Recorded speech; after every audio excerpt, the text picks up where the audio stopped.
History. Absolutely phenomenal. And Ace is the champion of the Intel Extreme Masters World Finals. Storm's still not quite done. MC is going to take this fight, though. 3 seconds left. Last 2 rounds of passion's got to start it well for ESC. And this is a massive move for Zez, but he's not content with just a Nexus kill. He wants to win. And it's all done. A flawless win. Unbelievable Rogue with a 4-0 victory over Classic. And they did it again in the grand finals. It's Chengdu. Give it up for your Intel Extreme Masters World Champion!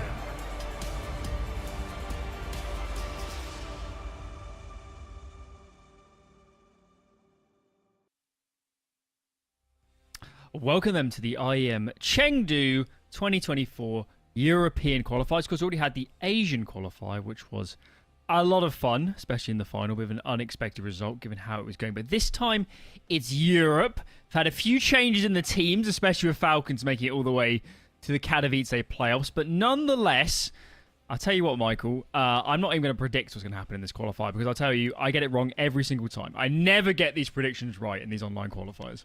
Yeah, I felt like we had some favorites coming in, and some of those favorites have pulled out. So now it feels like it's kind of anybody's qualifier to make it through. It's not only the Asia qualifiers we've gone through. We've gone through China, South America, North America, and the rest being fielded out by either partner teams or ESL World Ranking places. So it's only Europe to really determine who goes to Chengdu. And what an Intel Extreme Masters event it'll be. You know, the first time that we'll be in China for Intel Extreme Masters since Beijing in 2019. Bit of a throwback. Been a while. We know they have tried to be there for a couple of years, but the world be a bit of a treacherous place at the moment for a lot of reasons. And finally, we are able to make it in, and that is nice because we are due more events in this region as it picks up and up and up. Either way, we're focusing in here on Europe. Let's take a look at that bracket. and see exactly who we have competing. Unfortunately, we have had a few dropouts, so a few more, I think, from the open qualifiers were kind of brought up into this game. We're going to have the Guild Ruby game, but otherwise, plenty of other reasonably well-known names here across the board. Forgetting about our game, Michael, which is the Guild Ruby, any of these others you're thinking that could be a bit of fun?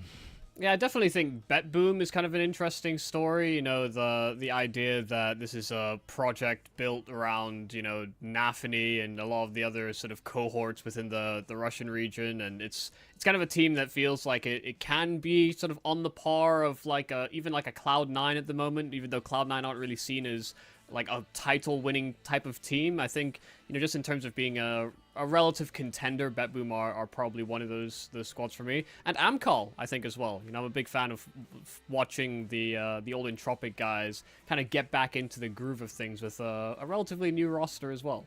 Maybe we'll have them later on, just to tease a little bit. We'll have the winners of the Guild Ruby and the Ancillo Amcal game, which, fingers crossed, I actually hope there are no upsets, because that'd be really fun if we did get them facing off. Either way, let's plow into the matchup in particular. Mentioned it a few times already. Guild, of course, formerly Bad News Eagles. They picked up the bit of the naming rights with the Eagles on the end. They're a bit more well known. For the Ruby side, I'll be honest, I know Winter. I know he played... Oh, God, what were those teams called? Oh, God, 100 Ping Gods? No, wait, 100 Pro one, no? No, it was 100 Ping Gods. Oh, it was that one. Yeah. There you go. Apart from that, though, I haven't seen him for ages. Yeah, no, it's weird because Winter is a name that, if people have been following the Asia region, is actually someone that competed in the Asia region for a period of time under Boot Dreamscape. Whoa! Quite a long time ago in 2018. And then, like you're saying, 100 Ping Gods for some of that online era in like 2020. But then, you know, finding himself back on sort of Kazakh rosters as the further years developed. So, yeah, kind of an interesting player in terms of, like, his journey, because he's never really permeated into the top levels, even in the sort of domestic scene, but it's, you know, kind of been around in some of these online tournaments and cups. Yeah. Otherwise, we don't know too much about these players, but particularly for people from this region, I'm telling you, every time I cast one of these teams, there's always a player. There's always one guy where you're like, where on earth has he been? Or, you know, if that player was British, he'd already be in the conversation to be on endpoint. That's the level of talent that comes out of this region. So I'm not the most familiar with a lot of these names, but I'm quite convinced that at least a couple of them will be able to crack some heads. I think that's for sure. On the flip side, Guild, of course, formerly known as Bad News Eagles. The thing about them for me, actually, at the moment is I feel like I haven't seen them play much Counter-Strike in the last maybe even a year since Paris. I don't think they've entered that many tournaments. They had a streak towards the end of last year. They're playing quite a bit.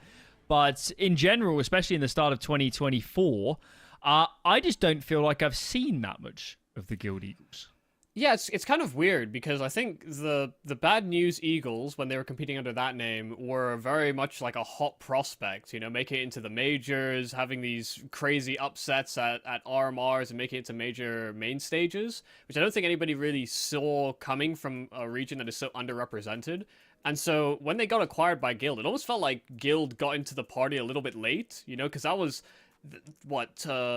in the middle of last year that Guild sort of announced that they were coming in with this roster, whereas it felt like you're saying, you know, the Bad News Eagles at that time weren't really competing as heavily, or they weren't seen as much of a sort of rising stock, as more a team that maybe stagnated a little bit. So I'm kind of interested to see the development of this team, if there is going to be a development under, you know, a bit more structure, a bit more resources that can be sort of fielded to them via Guild as an organization, because that should be the logical next step for these guys, actually having a big organization behind them. Well, that's the thing, isn't it? We spoke for so long about this narrative of, you know, the players that come from the PC CAFs, you know, they play their FPL games, they don't have the same fiscal and resources to support that some of the bigger orgs do, and they were beating, you know, the likes of FaZe and other teams at these majors and in the RMRs.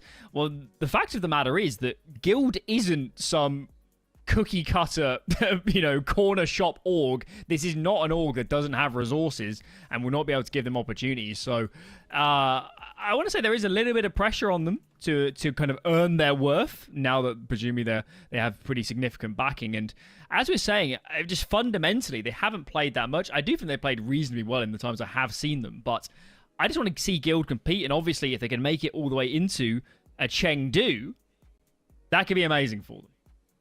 Yeah, no, absolutely. I think the thing that really took people's attention about this guild squad, at least this core of players, is always that they played like a very aggressive, very loose kind of play style, got in the faces of a lot of those top-level players, and, these guys actually have the mechanics to kind of back up that kind of play, but it always felt like they didn't really have a plan B. If they weren't finding these sharp entries or they weren't making these fast plays work, there wasn't sort of a reserve play style to go with. But that's where, the implementation of having someone like Devil Walk behind you was supposed to sort of add another layer or another level of depth to this roster. And there was a bit of a trialing period where they were struggling playing a slower game, but it feels like they've sort of struck a bit more of a middle ground where they actually do feel like a bit more well-rounded strategically than I think they ever showed in some of those previous major runs. I certainly think they are.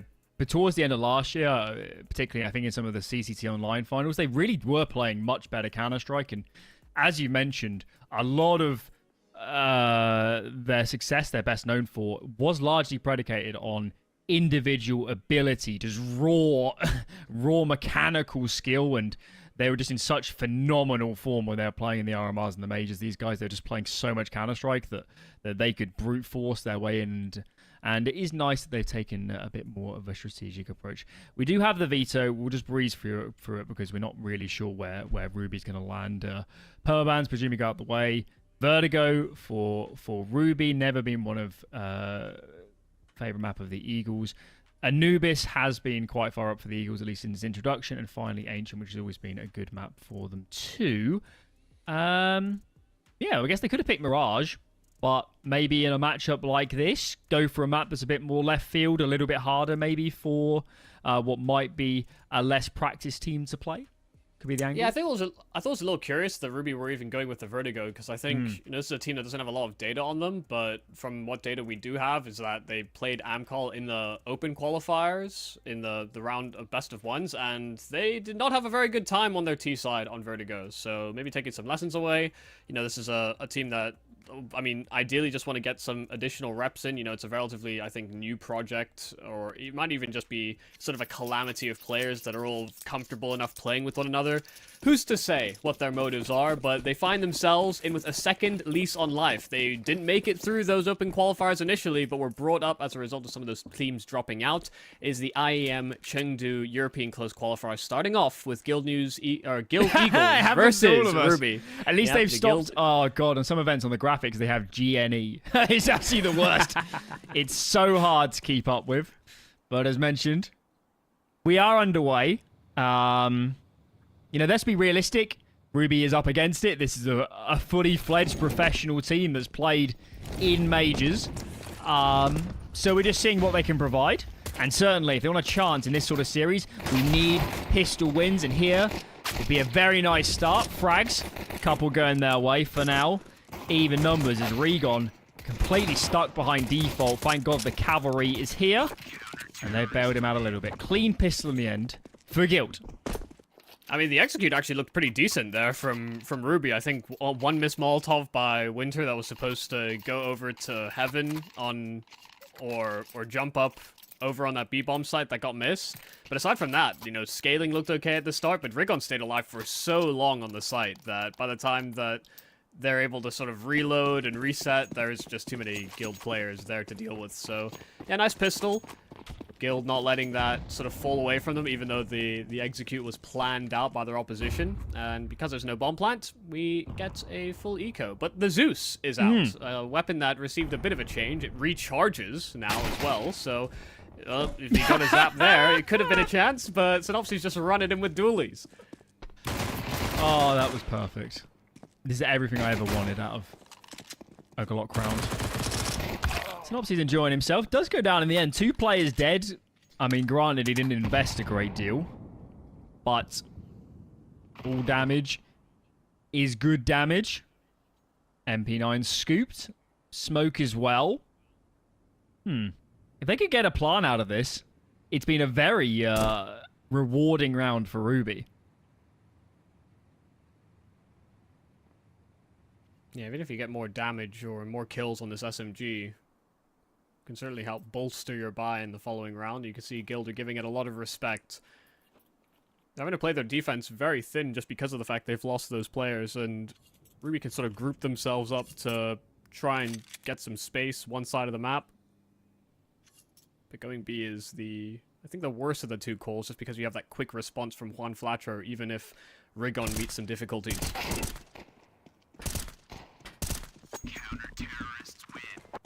I assume Guild won. That pistol. Yeah. It A little bit of a slideshow. Kind of slideshow. sweep up. Okay, I think we're good. I think Rigon just killed everybody. So I mean, of all the rounds, we'll take that one.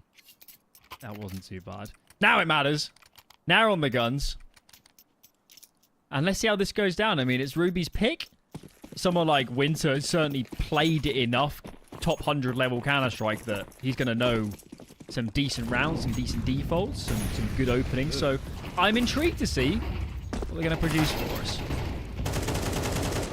quite a lot of missed utility at the start of this round. Unfortunately, Ivy smoke was missed. The Molotov from the Guild side was also missed, but it's not the Ruby side. A couple of quick and easy frags over into Ivy.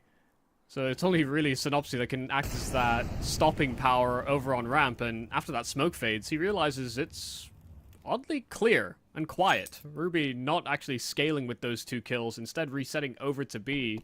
But some alarms should be ringing here for Guild. Let's see if they go for this. I think Regon might stick around for a fight, but there is a good argument here to save if they lose any more numbers. There goes Regon. And I think GXX should just give this up. These guys are so low, though, aren't they? Yeah. 14 HP on Moon. There goes Dex. He just had 10 HP, so suddenly we're back with even numbers. Another smoke on this T side. Bomb still yet to be planted. Another kill around it. GXX goes in. Can't win it out. Round goes the way of Ruby. Yeah, those are big kills from Soralio. Didn't want to commit to the plant. I think just tapped it, got that fresh smoke down, and amidst all that chaos, Guild tried to play in front of those smokes and go for those quick trades, but a nice little mechanical display there for Soralio. Those are the types of kills that you kind of excuse if they sort of let slip, and those are the types of kills you want to be able to get against opposition that are, well, higher ranked than you, full organization, as well reputed as the Eagles. Those are nice confidence builders.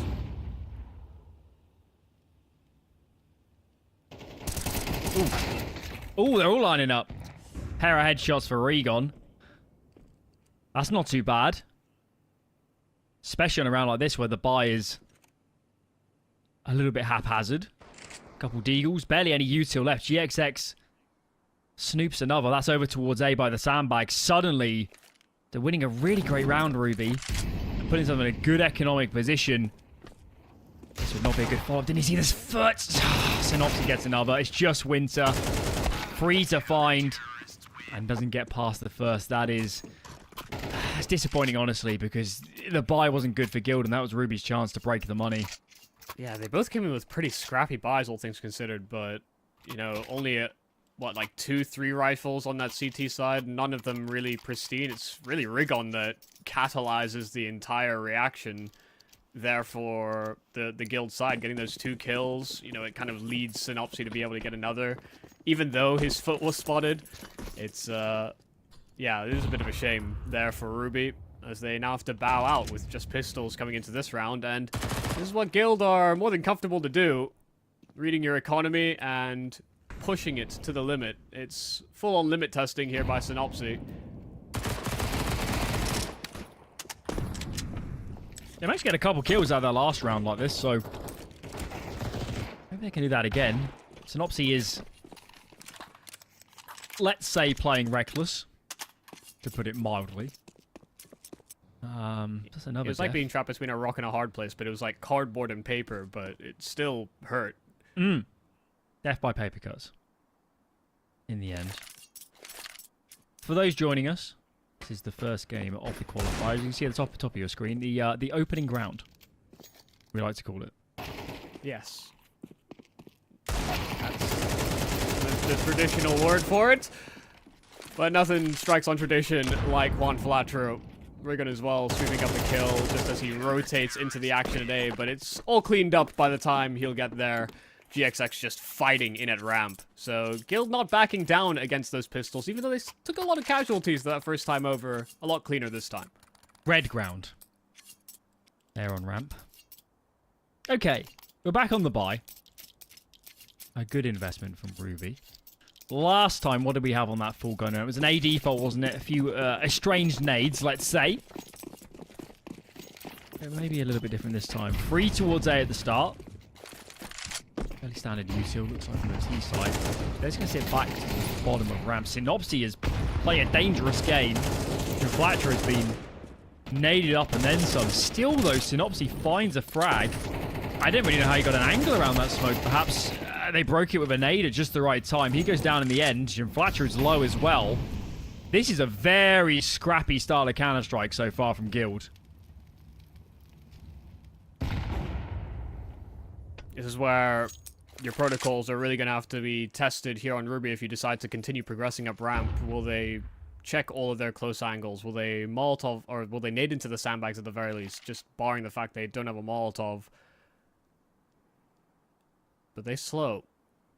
Hold for the reaggress here from the Eagles, but timing is great here for Scenari. Catching 1 and 2. Winter at least able to counter kill. Juan Flatcher tried to take the high ground around Scenari, and just backing off from the angle is GXX with that AWP, but he's caught of 2 minds as to which way to look, but he snaps in time. Dex floored, and Winter a 1-on-2 where he's got some time to re-navigate, but he's got to get a move on over towards that B bomb site before Guild decide to reset themselves. He'll be allowed the plant, but can he actually clutch back? Got a smoke as well to play with. GXX is very low, and Winter's going to have time to kind of establish his own after-plant position. Let's see where he plays from for now. Just falling off the site. GXX should and is going first. And Rigon prepares himself for the trade. For now, Winter's still curious. Suspects could be a player behind. Noise cue's now given. Smoke makes him a little bit frustrated. GXX can that defuse. Rigon takes the fight. Good kill from Rigon. And a dicey round. The Guild keep it going. 5-1 now. Yeah, it was a good little counter action there from Guild. Just getting aggressive in towards ramp, Scenari finding that timing, even though Winter got those kills right back. You saw it was just a bit of a war of attrition, or sort of who would make the first improper step next. And the dominoes fall that Winter is just in a tough clutch to win. This is one of the first few tournaments, one of the first few games that many people may be watching on the new patch as well. You know, the smokes are a little bit fuzzier, they block out light now. The Zeus has seen a bit of love. There's weird sticker action going on that I won't get much into. But they've also changed a bunch of the things with Interp and Peeker's advantage, yes. so that's what we're really looking for, isn't it? Seeing how that plays out. I guess the real test will be Katowice playoffs. Same stream as this one, guys. I believe it's on the new patch. I believe, really? Okay. I believe it is. Don't hold me to that. But I'd be surprised if it wasn't. Tends to be the case. It's a bit risky not running the latest. And why not? It all looks good on the front of it. So what have we got here? A round clearly from Ruby. Scenari's just jiggling, puts that smoke down in front of Default, goes for the duel before it. No chance of a trade, as now those T players are swinging up. Smoke's behind Default, one lands on top of Tetris. That one's missed a little bit. Actually, I think they've missed both smokes, so this is very awkward indeed. Yeah. We've seen a bit of it now, haven't we? The util is not ideal. Yeah, it's not been pristine from, honestly, either team. Guild have missed a few of their smokes and Molotovs at the start of rounds. It's a little rough around the edges for both squads. This is only our opening round, so maybe just warming into it. It's the new patch. It could be. genuinely be the new patch as well. reckon? I think I saw a post from Stamina on Anubis saying that the Molotov from Dark into Glyph no longer works. It's No a different way. lineup you have to use now. Yeah, the geometry is slightly changed, so could be the new patch. Let's keep an eye on it. I'll be intrigued to see. That would be wild if a lot of the nades were not actually working. Dexter on this round gets another opening kill, and we've seen Guild very proactive towards ramp, and this time the frags have gone the way of Ruby. Lots of frags going the way. Another for Dex. Guild just being so individually aggressive this round, and it frankly hasn't worked at all, has it? These two should just consider saving, because, well, they have a little bit of money in the bank, Guild, but not loads. Another kill goes the way of GXX. They didn't save last time, No, so let's I see. know. They won the 3-on-5 last time, or they almost did, I think. They did. It was Regon in the end. Got the kill. Well, even if odds against them, Guild will try their hand at it just to see what Ruby offer up. They do have that orb still trained into CT, and the flash reveals their location. So first to swing, Moon missing that opening shot, and GXX will punish immediately. Round the smoke is Dex, just waiting for the right time to strike, but Synopsy spams him. So suddenly those two players instantly dealt with, and the spoke spam from Cade will connect GXX on the defuse and fully sticking it. But can the spam line up? No! No more bullets in for Cade. GXX surviving on a slither of health, but that's enough. Guild a stolen round in a 2 versus 4. That was victory from the jaws of defeat stuff. That spam kill was... That's going on back sucks. That's all I'm saying. That wins the round. That's for sure. That fully wins the round. I don't even... it didn't... Help if I can see it again, but I understand spamming towards the corner of Ivy. Yeah. But I don't think it was. I think he just layered some bullets through the smoke and was like, "Ooh, this is a nice present." Wow. I'd be curious to know, because we can see it through the X-ray, but I did see something about sitting inside of smokes because of the way that they've changed and the way like they're like fuzzier than they were before, and so there's like more sprites or more active particles of the smoke that you can sometimes see sort of outlines of people, sort of the smoke sort of bouncing off of them. So I'd be curious to know if if we had the X-ray off, whether he would have been even slightly visible there, because yeah, the spam didn't look like It looked quite was... directly, didn't it? Just sort of looked like Yeah. he was just aiming for him. So, But lots of fun to be had today as we try and figure out what the new look Counter-Strike is like. Yeah, we're learning with the viewers here. Tell you what, Ruby, they've got so many of these rounds close, but just can't convert. And as much as we're praising Guild for these great retakes, it's got to be said Ruby have had some advantages. Yeah. And unfortunately, it's just the reality of playing a team of Guild's caliber in this sort of game is we need Ruby to make a minimal number of mistakes. Every time they get given good opening kills, we want them to convert. We want them to play their best Counter-Strike. And I don't know, maybe some pauses, maybe we can have a chat at the halftime. But in this first half, a little bit over-eager maybe in those man advantages, and it has cost them. Especially a team like Guild that will not just sit pretty behind smokes. They want to take fights to you, and if you can't punish it, then you're not in the competition. Nice kill from Moon, catching Synopsy around the edge of that smoke, and they're still sort of holding in place. B players investigated their territory, but they're now peeling back over towards A now that they've gotten that kill onto Synopsy.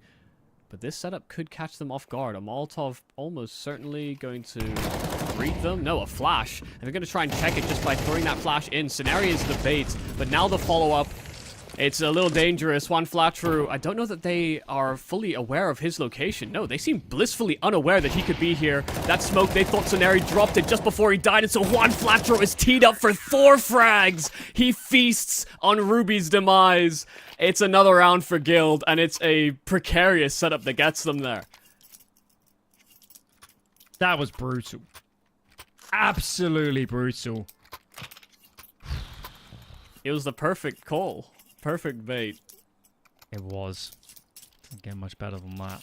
I'll tell you what.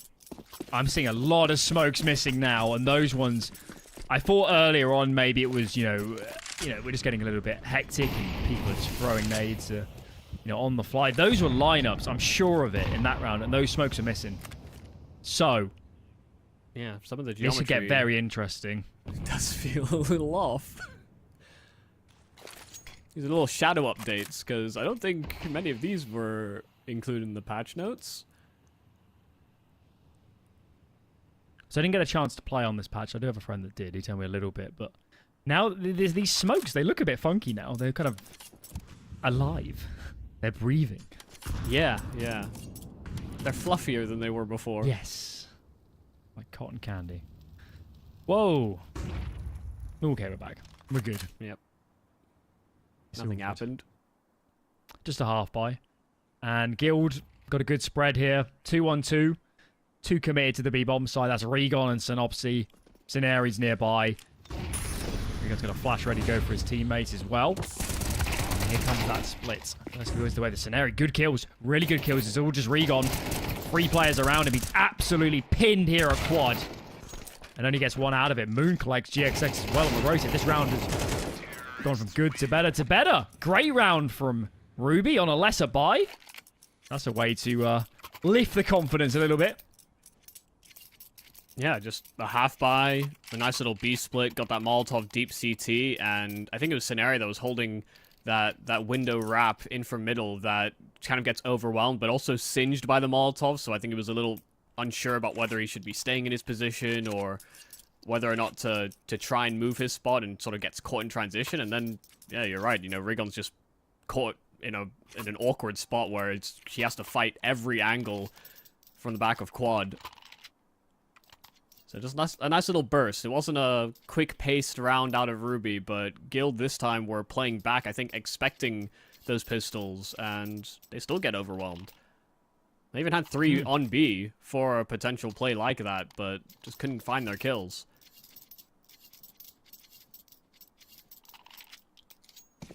Okay.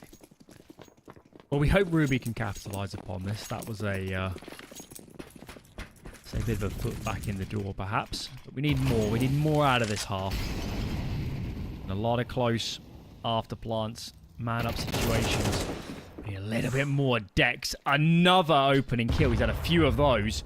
And actually, check out the setup from Guild. Jim Fletcher was the sole A player. And is caught out in the open. Regon is sprinted over, but he himself has not got any cavalry around. This round is done. Guild, wrong setup.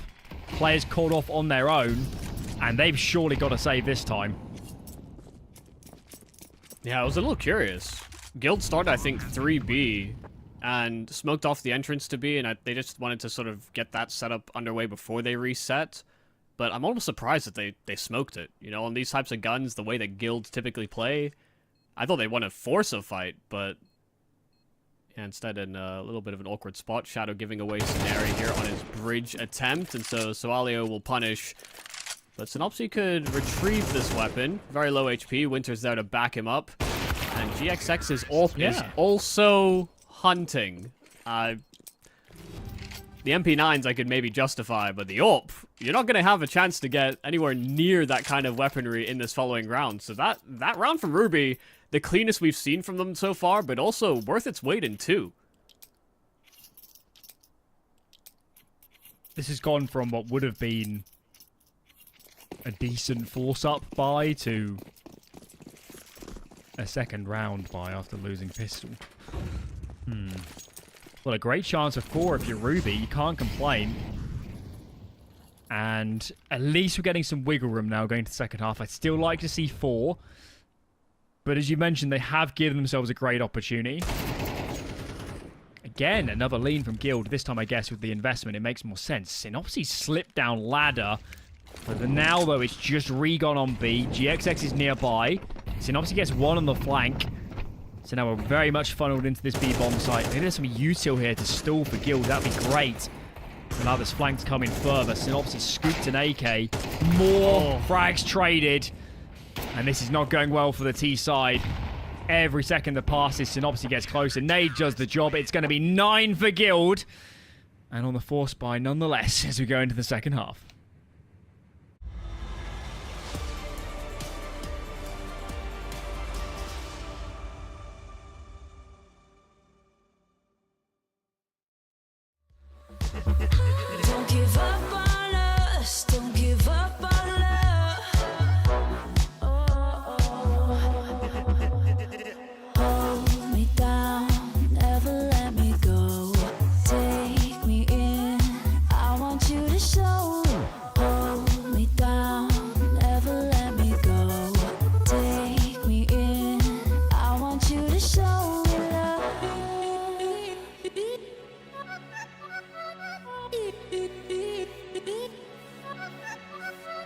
Don't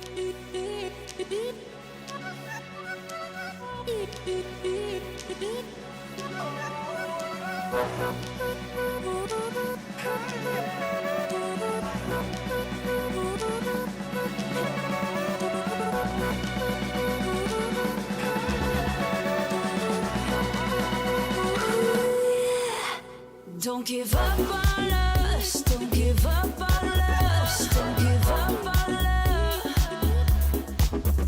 Don't give up on us, don't give up on us, don't give up on us. Hold me down, never let me go. Take me in, I want you to show. Hold me down, never let me go. Take me in, I want you to show love.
Second half, Guild up against Ruby, and I think it's got to be said, doesn't quite tell the full story, this sort of scoreline. Ruby took a lot of rounds close, but unfortunately, it feels like we're approaching a shoulda, woulda, coulda sort of scenario. They need rounds, and this is their map pick nonetheless here in this best of three, so got to get this half off to a good start if you're Ruby, and no doubt this pistol could be critical to that.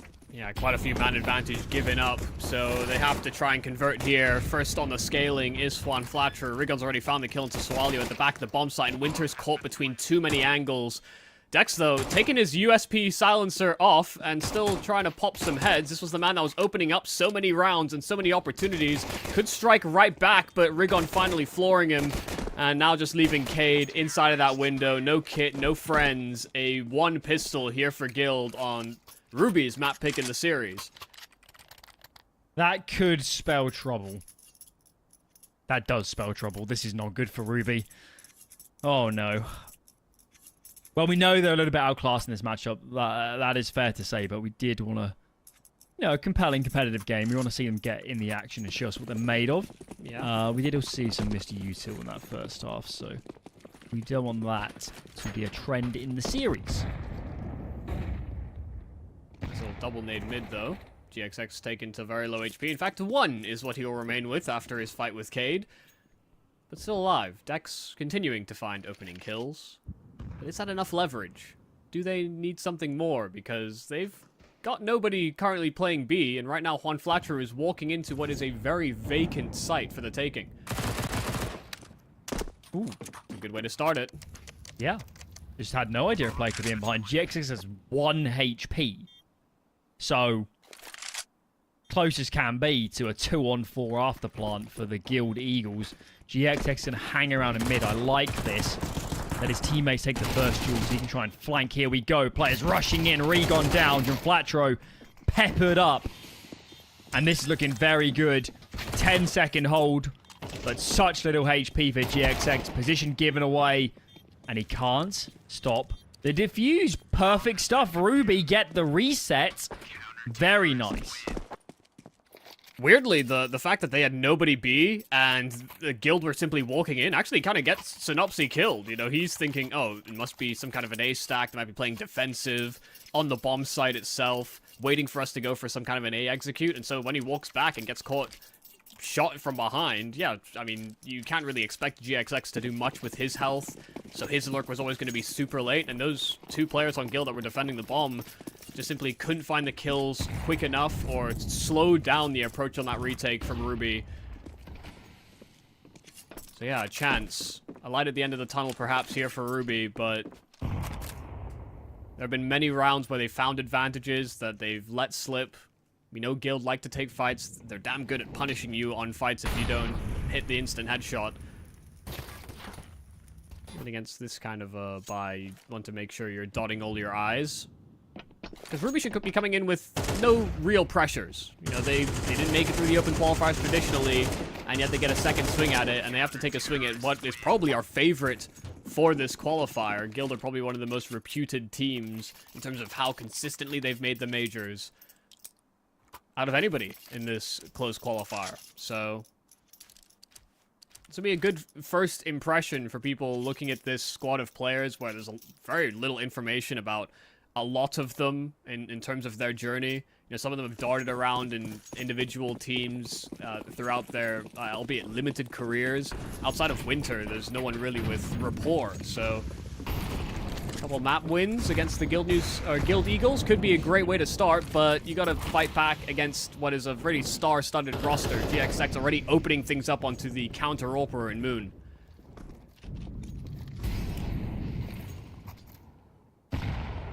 Dex is on location. He's going to play forward. His teammates just behind Tetris. All 5 here for Guild. As Winter comes to join the party. Not a lot of util for this CT side. Good amount left for the T side. Flash comes in. Winter's going to peek. Here he goes. Second flash, he swings on that. Dex comes out of Ivy, but only 1 for him. And that just leaves Cade on this side of the map. Maybe they should just save these guns on Ruby. Let's see. Smoke surely to come in soon. Is Guild are really taking their time with this. Not looking to take any risks. Here they come. First nade through. Smoke landing now behind default. Swalio gets the first. Okay. Can find another. Maybe there's a route, but not to be. Synopsy gets one more. I think given the situation, a save would be wise. Yeah, Cade is peeling. Knowing that this rifle could have a lot of value in that coming round, they can get that AWP out as well, back onto Moon. Guild showing some good patience. Waiting out for the counter-aggression here from Ruby. They wanted to fight from Crane, and the flashes, I think with a little too much airtime there for Ruby. You saw how quick the Guild Eagles were to dodge those flashes. Only one that was really caught was Scenario that was in charge of holding the Ivy push, but, you know, 1 kill from what is a 3-player commitment from the Ruby side is kind of, it's just simply not enough for the counteraction that you're going for. So this will be a full reinvestment here from Ruby. Guild showing us some of that slower paced, you know, into late round execute gameplay that at one point was kind of absent from their playbook. But that playbook's expanded. These guys are experienced. Maybe some words from Devilwalk. Yes, it's a comfortable lead, but it's not like Guild of.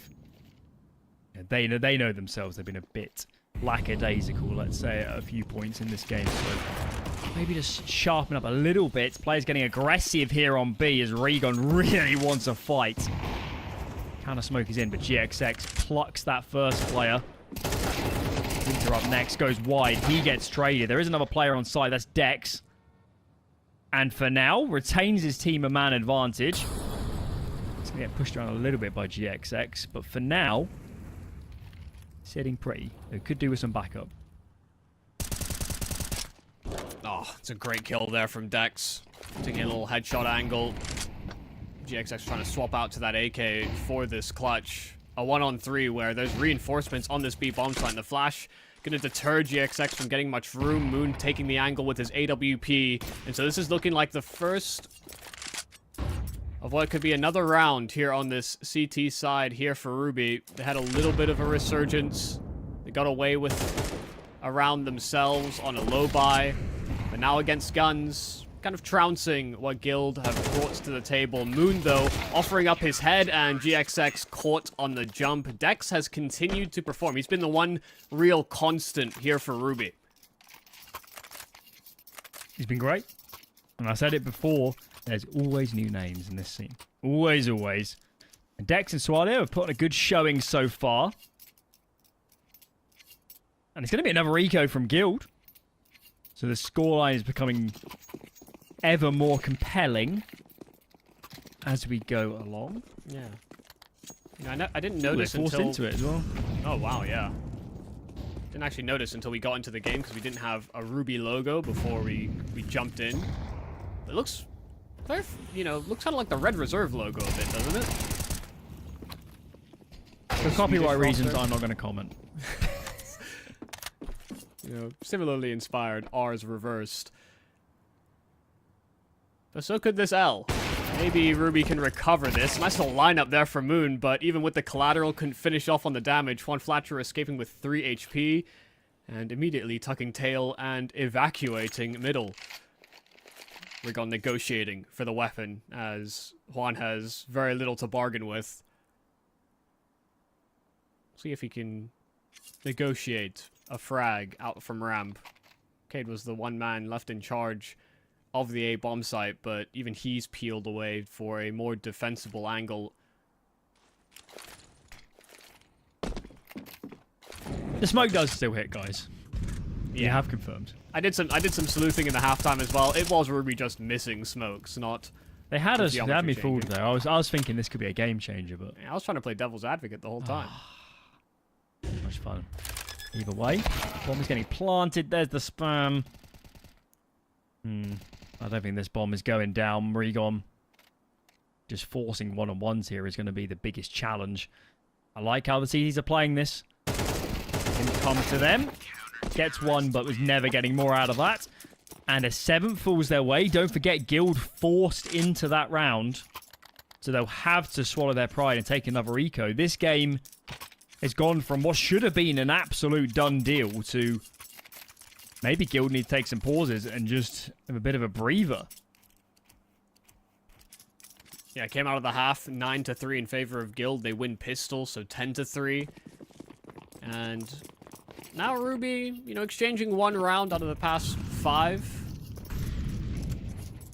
Going to be pretty satisfied that they're pushing the Guild Eagles side. But a win would feel that much better. Nice little deep nade, a follow-up as well. Yeah, GXX bombarded out of this round. And Moon in a very tricky spot for these pistols to clear out. In fact, they're just going to swing and challenge, and that may be a big mistake. Dig of Synopsy finds one head, and the P250 finishes off another. Now, there is a flank being lined up via Dex and Winter alike. They've tried to contain them and stopping them from going back over towards B, but that just leaves this A side defense ever weakened.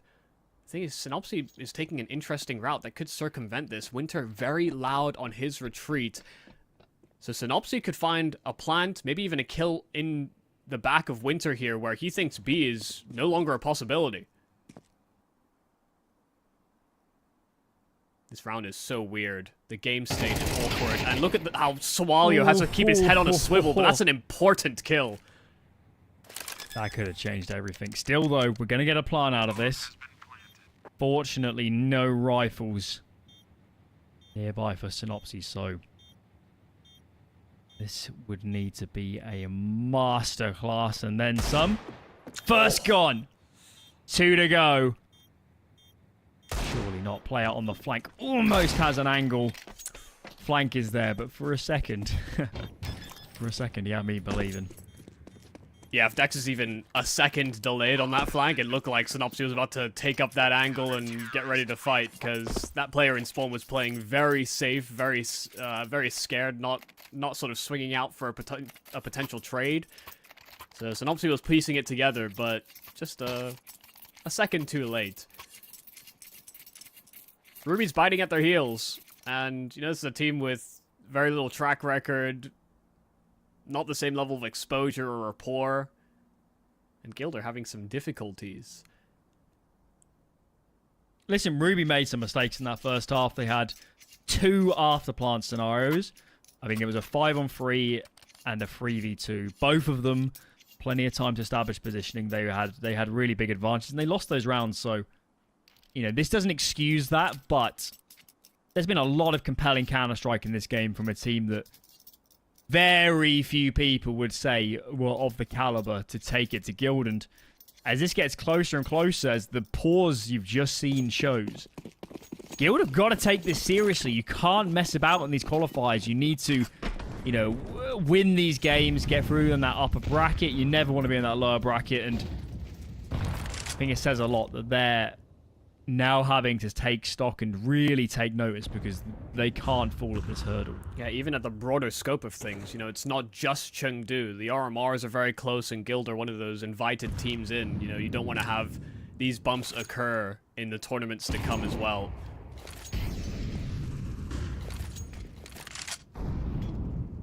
It's a mid-nadage.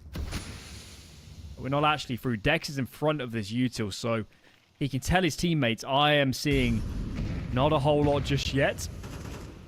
GXX skulks his way into the corner. Bomb not retrieved yet for Guild. They're still kind of in a default. Regon's up on B. Dex, big kill. Winter collects Regon, and this round has fallen apart. Individuals aggressive from Guild, trying to find fights. Synopsy makes it 3 for 3 for those duels not working. And I don't know what they discussed in that timeout, but I don't think this was it. Yeah, it looked like they really wanted to re-exec on middle and try and feign like there was additional presence there, but Dex didn't wait around for that plan to develop. A 2-on-5 here for the Guild Eagles. Gotta try and get something out of what was a used timeout, but timing's great for Sawalio, and Winter collects on another. Not a single dropped player here from Ruby out of the Guild Eagles timeout, and they are now within 2 of tying things up here on their pick in the series. Game on. Absolutely game on. This map was done when Guild won the second pistol 10-3. They just won pistol. It shouldn't have been conceivable that we'd be in this scenario. It's just another half by now. And well, this is about to get absolutely crazy. Guild can't afford many more mistakes. This one's just a half by. They have found an AK on the ground. Let's see if they can cook. Yeah, this kind of does feel like a Guild Eagles classic, though. You know, a really tough, struggling game, a lot of cracks around the armor, and then you just have one of these rounds on the Tech 9 that breaches not only the morale of the other team, but also bursts their economy. You know, that would open things up to having to save in a contestable round for the lead. This could still get very dicey, even at a man disadvantage. That recovered rifle via GXX. Still honing and waiting for fights. He spots players, and they know where the heavy amount of presence is from the CT side. They shouldn't have to worry about a flank, and they get that bomb down. They're going to challenge. They're not going to wait for these smokes to simply sit, but Sawalio, a great spam. GXX finding a kill on the AK, but there's Winter on the trade. But playing close to those generators is Juan Flatru, and they line up. The ult misses, but Winter there to collect on the trade, so it doesn't fall too far out of favor there for the Ruby squad. They're up to double digits.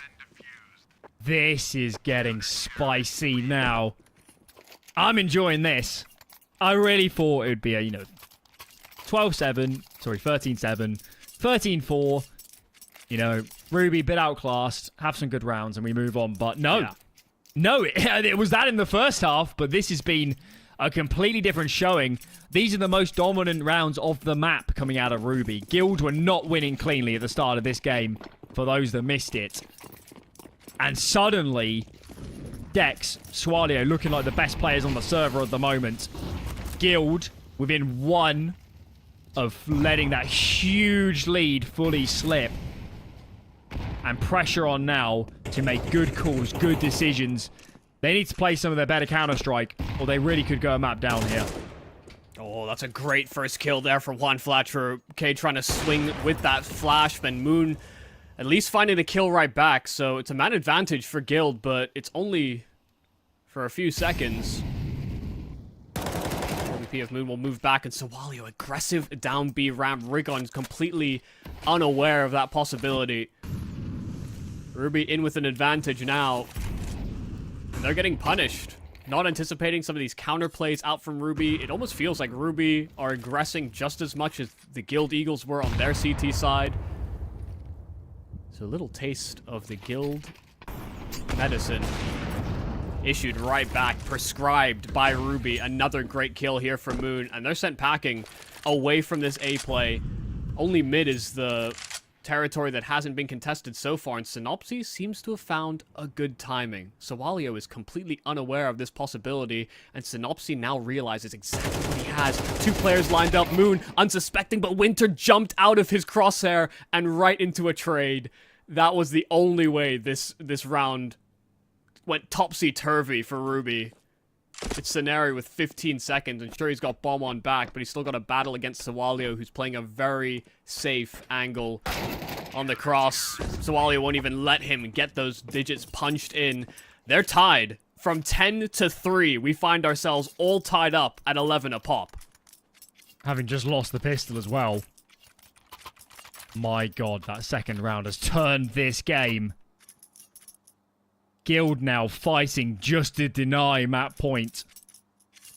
They have no cash reserves. Lose this round and the buy is dreadful. Without a plant, it's Galil's at best. Maybe one AK out and Flatro. And let's see what they have in store for us. Numbers towards A for Guild. 4 groups. K, Dex in defense. Dex in particular having a great game. So good in these opening duels over towards A. As Util is dispersed. Very slow round from Guild. They have changed their pace entirely from the start of this game. Respect. Amping up. As they don't want to make mistakes. Give away needless frags. Here we go. Retake utility is in. As Regon starts to scale. Nobody nearby for now. As Ruby's more content on playing towards the site. Boost is through. See if any players show themselves. 2 players in Ivy. This could be really bad for the boost. As Regon creeps further and further wide. When does he swing? Here he comes. Can't get the kill. Goes the way of Dex. Scenario next. He's traded. Moon's on location. It is falling apart for the Guild Eagles. Flatro can't even win his duel. And look at that. 12-11. They're making it happen. Even on raw fights, where you would come into this game and you'd expect that Guild, if they're given raw duels, would outclass this Ruby squad. Even on these raw fights, the Guild side are struggling to convert on their frags, and Ruby are not missing a beat. You know, it feels like the morale has been strucken down here from the Guild Eagles, and you kind of talked about maybe some of the difficulties that this squad has had on Vertigo as of late, but still, T-side is where they've put in most of their shifts. And here it is, Ruby, the massive underdogs, the come-ups, called in as this qualifier is about to get started. May just come in with a nice little upset here on map 1. Juan Flatru does find at least some space, does find a kill, and the Molotov will flush out Sawalio as well, who's had a great performance on this CT side. So it started off as a man advantage here for Ruby, now equaled back to 3-3. And Rigon has taken space on the A play as well.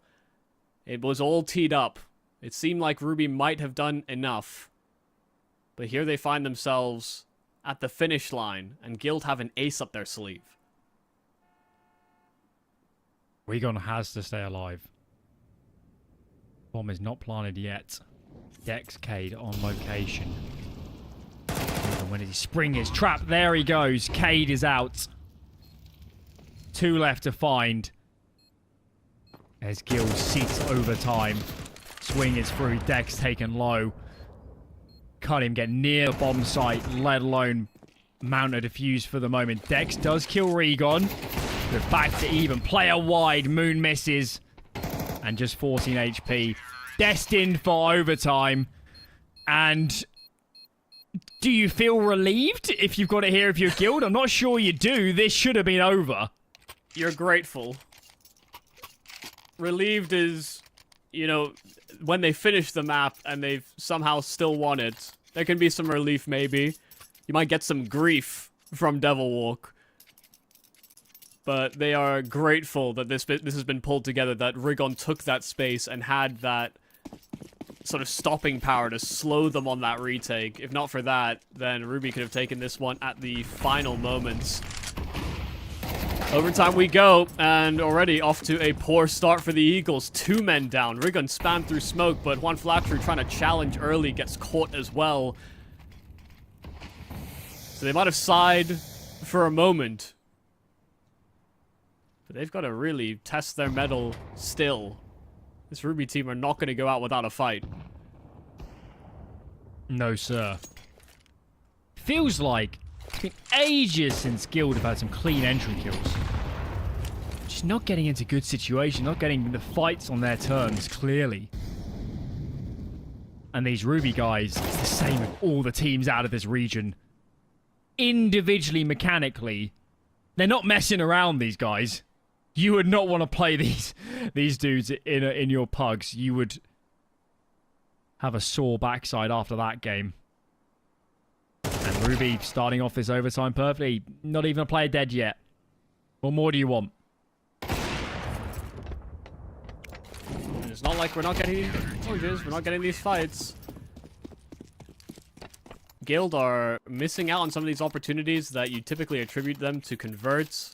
And Ruby are making some great decisions. You know, outside of, you know, over-rotating or missing some utility, it does feel like they're making a lot of correct choices. They're not sort of putting too much stock in, you know, only early round aggression. They're setting up in mid rounds as well. It's looking good here for the Ruby squad.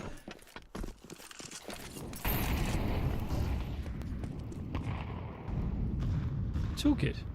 Give it a refresh. And then it's okay. What have we got in this round? 3 A star from Ruby, clearly anticipating some A aggression. Guild, though, loading up mid a little bit here. 2 men clearing. And it's just Winter on location, jiggling up this construction, this window area. Ollie in from GXX, they're going to take space. Swalio finds 1, he's traded. That's over towards the lobby. Can Flatch trying to split this site. And that prong has been blunted. Winter, though, found. Okay. The B-bomb site looks to be claimed. Moon's playing a long way out. GXX helping to lock down the rotations. Cavalry can't make its way into the site. Moon, I guess it's overtime. You've got the money. Why not? He's getting very close. First found. Synopsy still behind the site, and Moon is making it happen. Cade on the flank. Unsuspected. How on earth have they won this round? Stars are aligning, and Moon's on top. The Guild side felt like they had everything to play off of. GXX lurking with that AWP, cutting off the rotate. Moon severed from his teammate. There's kind of no chance that they can link up given the paths they took. And Moon had to keep the pressure applied on that bomb site. Like you said, you know, it's overtime, you've got money. May as well take a chance at it. And I thought he might get caught off guard by the fact that they were double on default, but saw enough of a second player and hit those quick shots.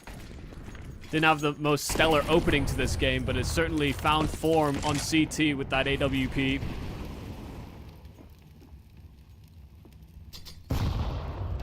I'm sure there's plenty of viewers that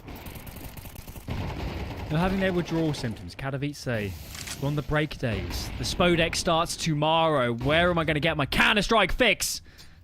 And we found it. It's Ruby, of all the teams, taking it to Guild this round. At least for Guild's sake, looking a lot better.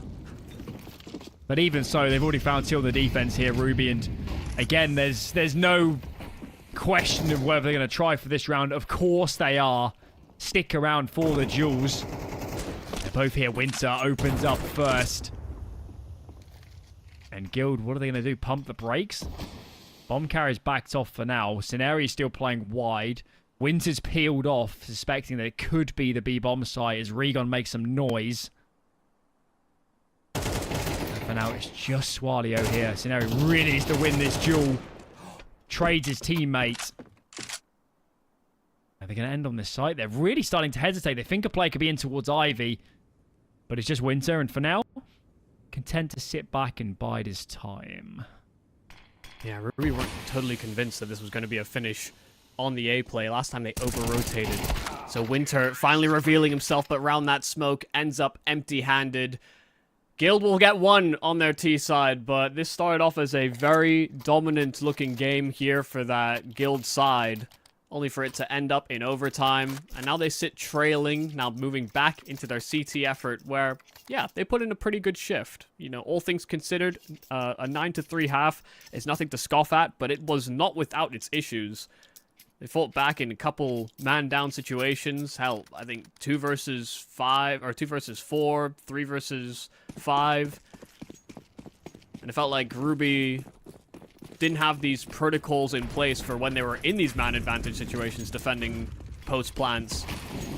See if Guild could be a little cleaner with it, or whether Ruby as well can still test them in some of these opening duels.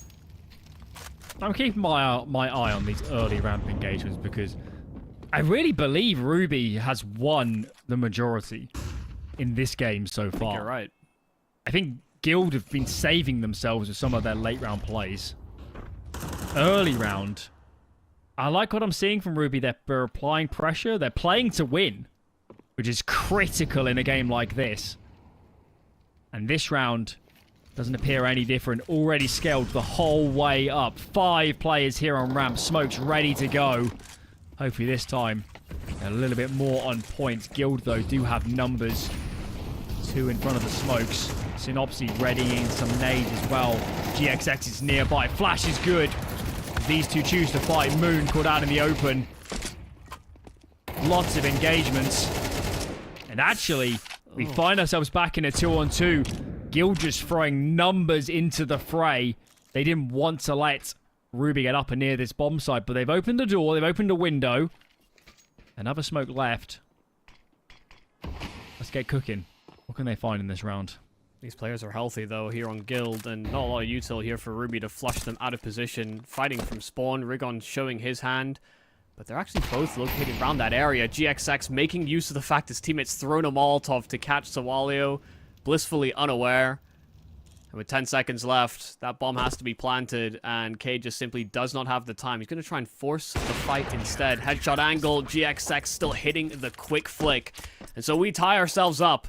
14 each. That A-side defense just a flood out from the CTs past those smokes.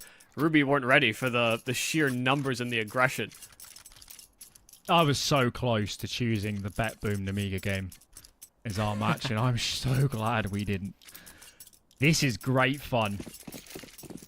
Okay, all square again.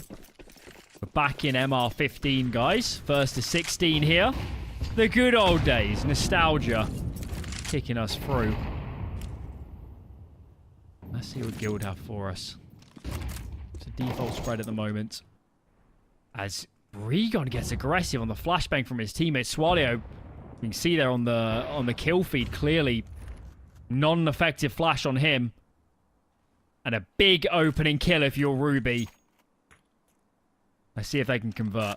He won quite a few of those fights on CT as well, so that little head-to-head, I think Sawalio's gotten the better of him, and coming into this game, would anybody have called those two into the arena? Would have thought he would get trounced, but Sawalio here to play. GXX's AWP, though, here on the defense. First found is Dex, a heavy hitter for those entries, and Synopsy playing around the smoke, but Sawalio has him locked in. Reads right into Synopsy's brain. GXX is trying to stall, but Scenari caught on the rotate, throwing util was the AWP of GXX, and he can't hit the flick. Moon flooring more and more of these Guild Eagles players, and it's Juan Flatcher 1-on-4 to try and peel back, but he can't. A triple kill here from Moon, but all predicated off of those quick entries by Sawalio. Second map point for Ruby. Swalio's on an absolute heater. 28 frags. Who'd have thought? Dex hasn't been bad either. Moon has come alive as well as this game's got later and later. We just need one of them to have a moment. a couple opening kills, a good AWP round from Moon, and we're going to map 2 with Guild up against the wall. Here we go. Ramp default for Ruby. They're starting to scale up. Scenari.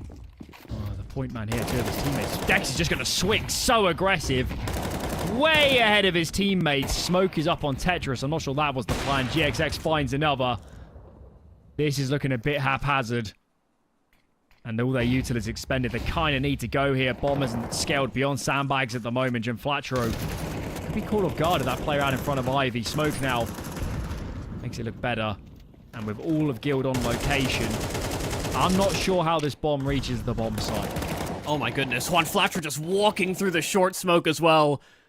He forced them away from that angle and then pushes the limits. Rigon just fighting top of the bomb site. This is confidence here from Guild because they knew they had numbers, and once again, a match point, or a map point here for Ruby that goes by the wayside. Guild pull up their socks for another overtime. I really don't want this to be a game of what if.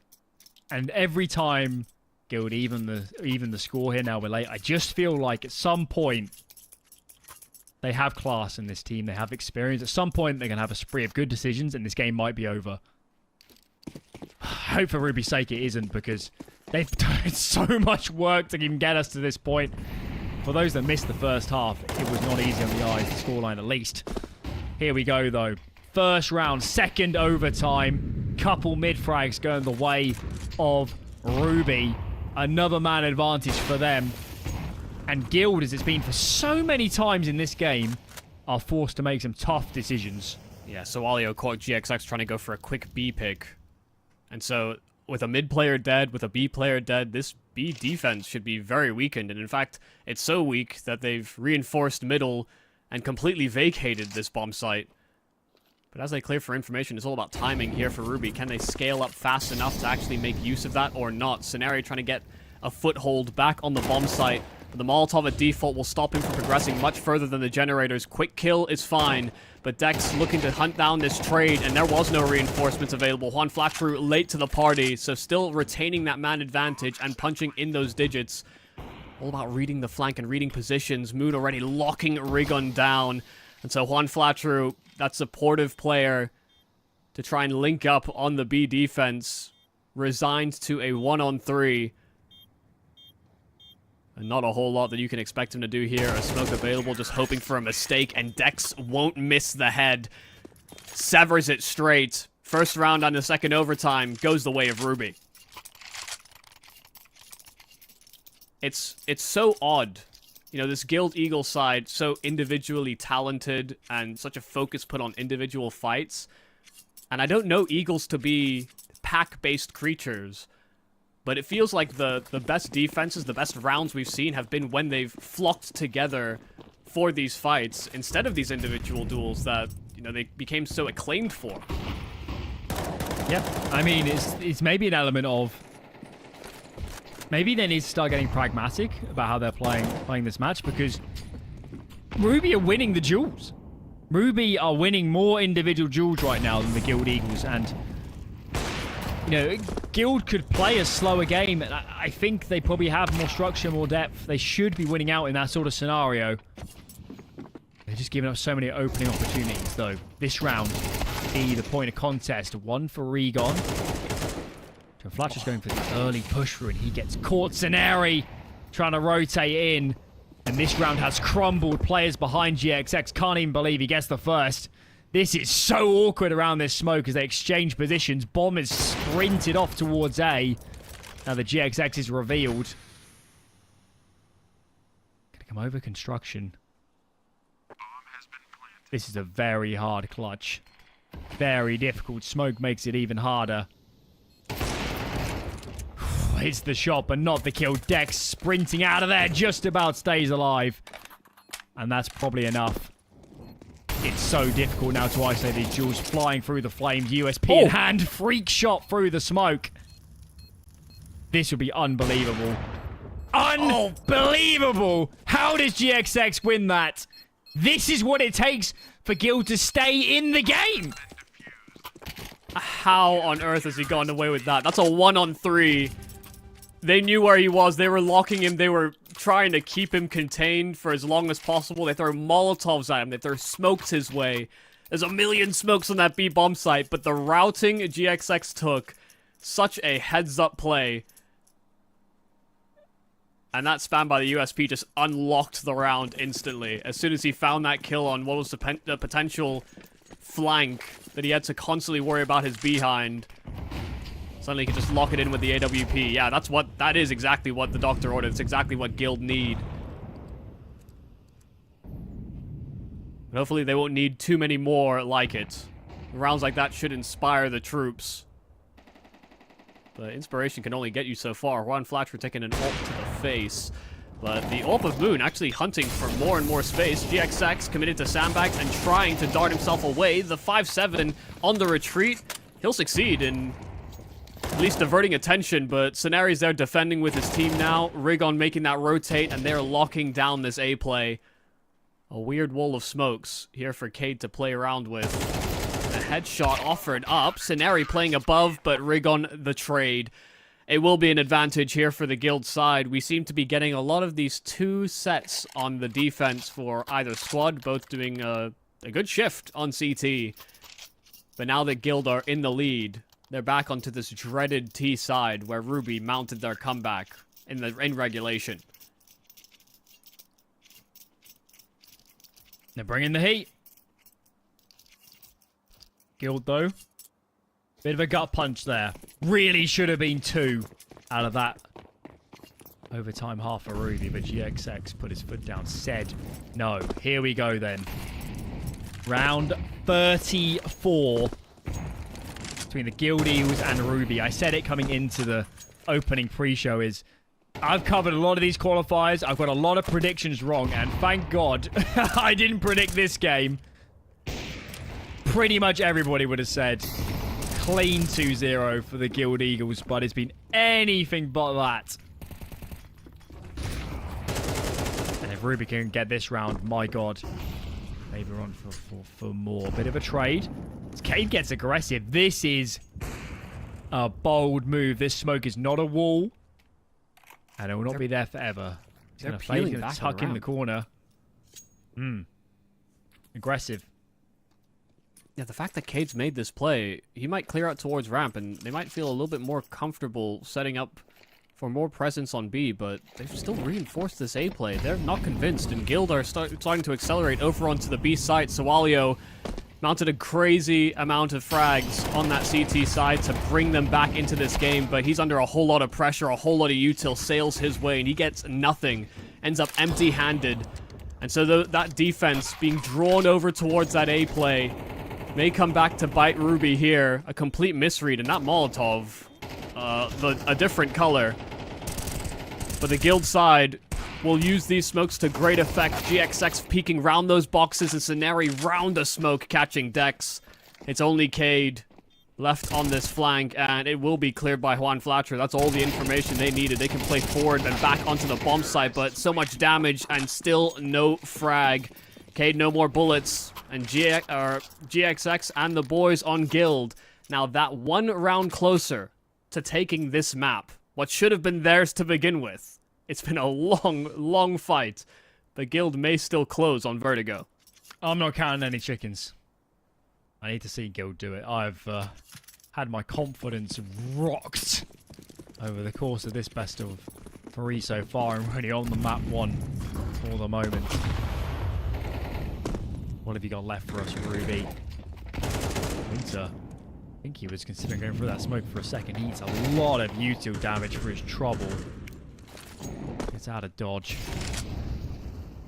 Bit of a slower round, which is not common so far in this series. So let's see. Rigon starting to work ramp. Synopsis collects himself a frag. That's over towards mid. GXX with another. 1 kill back for Dex, but even so, Winter low. This is not looking good. Great opportunity for Guild just to get this done. A 1-man advantage. And Winter took a lot of damage earlier to some of those early HEs at the B play. Tried to hunt for information, but was forced away. And now they'll leave Sawalio once again on his lone defense over at B. They have gravitated Winter over, but all he has is a smoke, so no flashes to help facilitate these duels. Sawalio, one bullet, but didn't actually commit to the fight initially. Scenario drops, and the flashes are great. Sawalio's blind forever, it feels like, on this B site. Winter, headshot angle, and Synopsy finally tracks him down, so it's Dex. Quick on this flank that could just pry bar their way back into this round. Could keep Ruby alive here on Vertigo. Synopsy goes out to clear it, and now that he knows that there's nobody else round this smoke, has to anticipate that GXX is hunting for this fight, playing out from generators or from heaven. Bomb not exactly planted in a great position to contest this, but he can't allow Dex onto this bomb site. Holding the angle, a missed shot on the AWP, and now quickly Dex tapping that bomb. GXX put under pressure, pulls out those dualies that Dex will quickly collect on. They're still fighting, they're still alive. Ruby's still in this map. It's a clutch from Dex to keep him here. I don't know how we ended up here, but I'm all for this. Huge clutch. Huge clutch, and that is redemption. After losing one a little bit earlier, GXX. One more chance. One more map point for Guild. A marathon of a Vertigo. One that should have been done 20, 30 minutes ago. But nonetheless, we find ourselves here entering round 30. No, wait. Yes, 36. Yep, 36. Confusing me with the MR12. I can't do maths. 19's the magic number, and Guild were denied that last round over. Well, that's a little awkward for Cade. Flashed up, went to commit to the fight from Sandbags, but forced back into a bit more of a default position. Nice nade from Ruby. Tanks onto Rigon and Juan Flatru. But here come the bombardment right back. Cade down to 8 HP just from HEs alone, but still alive. And no follow-up frag grenades could be thrown his direction. They are leaning heavy on this A site, on the Ruby side. They are prepped for an execute. It will be only smokes they have to combat against. But they've got the numbers. They can play above those smokes. They can boost up. They've got counter util as well, so they're stopping Guild from actually making use of those initial sets of smokes, but now they'll re-exec. Fresh smokes will greet them, and headshots being collected upon. Moon missing his on the AWP, but a quick collection, a quick flick. 2 on 5 is what this started off for just a moment. Juan Flatru tucked into the corner, and they know he's there. Moon locks him in, and the AWP of GXX, a rare miss. 33 kills, but one that is denied from his tally. And they're on the bomb side. They found Scenari too. It has to be another GXX clutch, but they're sticking the defuse. Moon just stealing it right from under his nose. GXX didn't think he'd fully commit. And we go again. Another overtime. Ruby are not going down with a whimper. What is this game? Just keeps delivering. GXX drops his AWP to scavenge a rifle, can't find it. GXX plays a blinder of a second half and early rounds of overtime. In the last two, he's missed the death nail shots, the ones that could have ended the game. And we still go 18 apiece. We come into this series saying, Ruby, they're outclassed. This is an opportunity to get experience, to play a top team under a pressure game. And they've risen to that pressure. They've been brilliant. They went down early, but they're spooling up and up and up. 5 on 2 in this round. This isn't even a round. What's going on, Guild? From the ways in which they were losing in regulation, you're talking 2 on 4s, 3 on 5s, that they were conceding to the Guild Eagles. And now playing with such confidence this late into the map.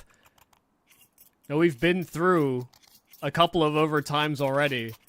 And here we stand with Ruby just asserting themselves on ramp. Like you said, that wasn't a non-starter of a round for Guild. They get completely demolished trying to get space on ramp. And here's that timeout called. More stern words being offered to the Guild squad. I have to say, Ruby are a complete revelation in this regard. You know, even watching them from the open qualifiers, you know, catching a couple of games, look at some of the stat sheets for other games that this roster has played together, it didn't look too compelling. You know, couldn't see sort of stars permeate, didn't see great levels of consistency. And this is probably their toughest opposition they've faced yet. And they are really taking it to this team that wants to contest, that has an invite directly to the RMRs. Yeah. I mean, underdog story, unknown players, taking it to the big org, the serial major contenders. I've heard storyline before. Well, this script is flipped. And Ruby is pulling off some absolute antics so far in this game. No matter what happens from here, they're already winners. They've already done so much good stuff. Synopsy though on this round.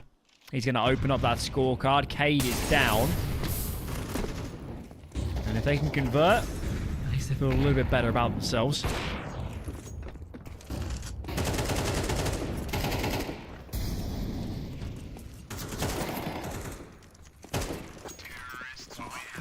Well, this was a round in which you know, after the assertion that Ruby had, you maybe wanted them to be a bit more contestable, but right back. You know, it's like a tennis match. You have an ace one side, suddenly someone faults, and then there's an ace from the other side. Feels like Guild were just all over them and collecting on a number of frags. The first kill from Synopsy was a little fortunate. I think that man was still jumping or in the midst of a jump.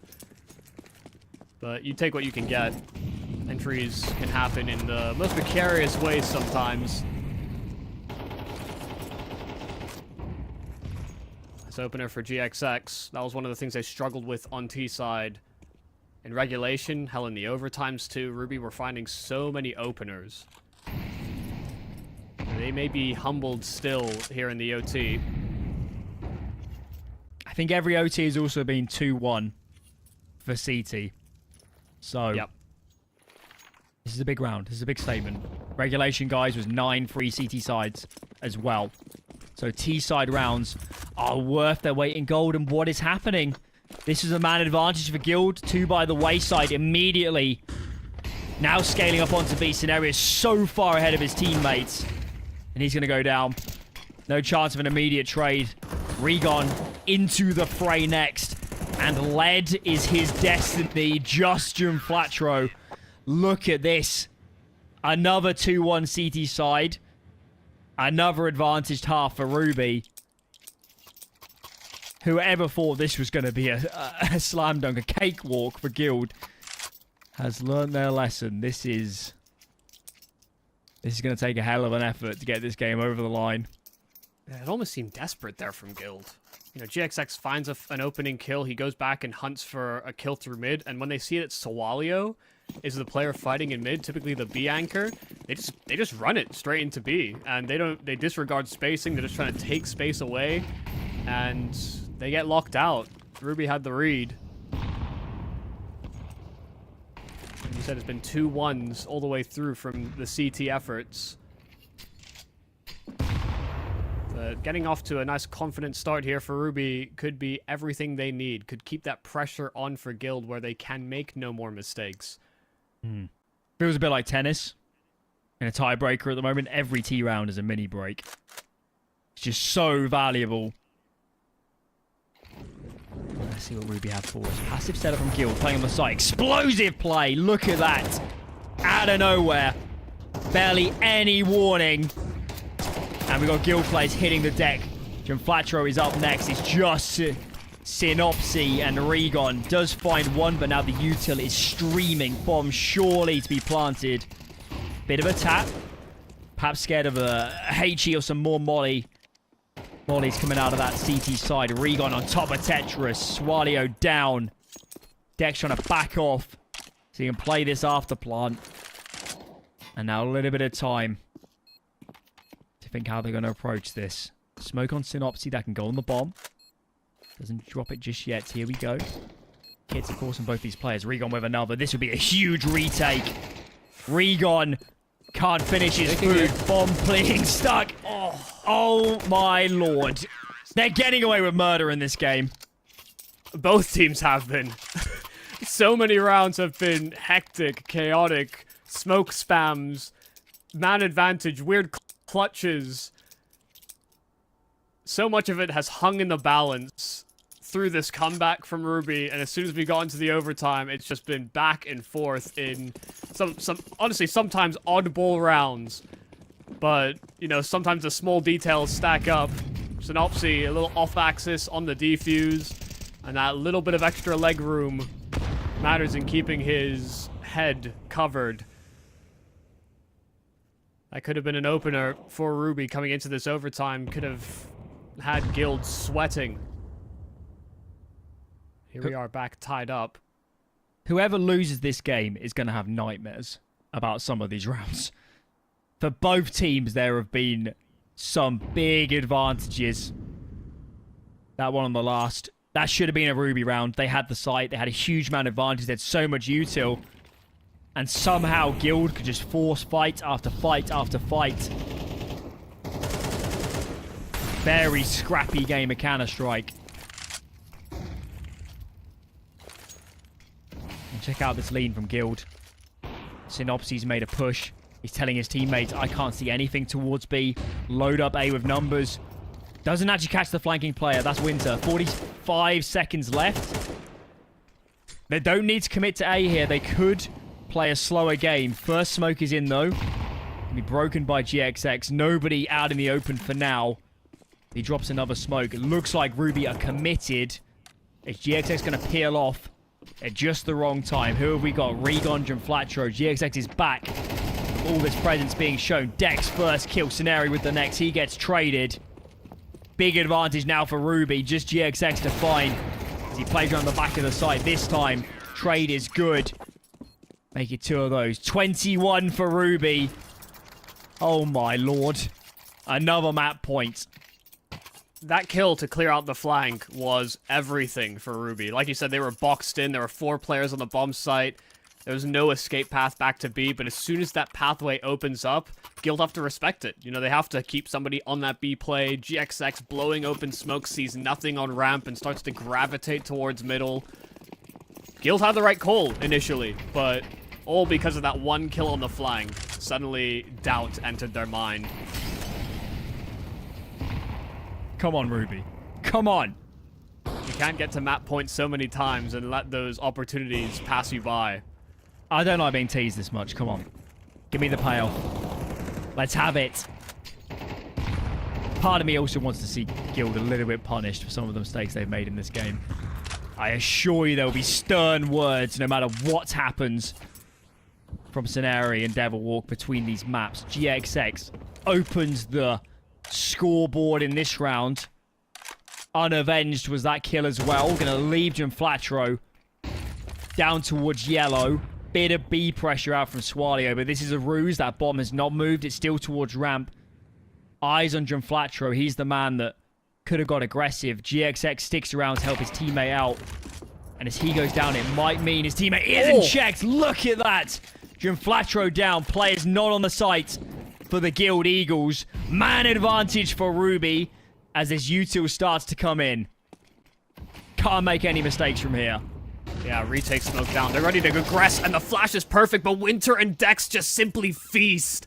This is teed up to be Ruby taking the first map, but Synopsy still have something to say about it. 1-on-4, can't quite pull it together. It's 22-20, but Ruby edged them out on their pick, Vertigo, first to break open the series and in our opening round.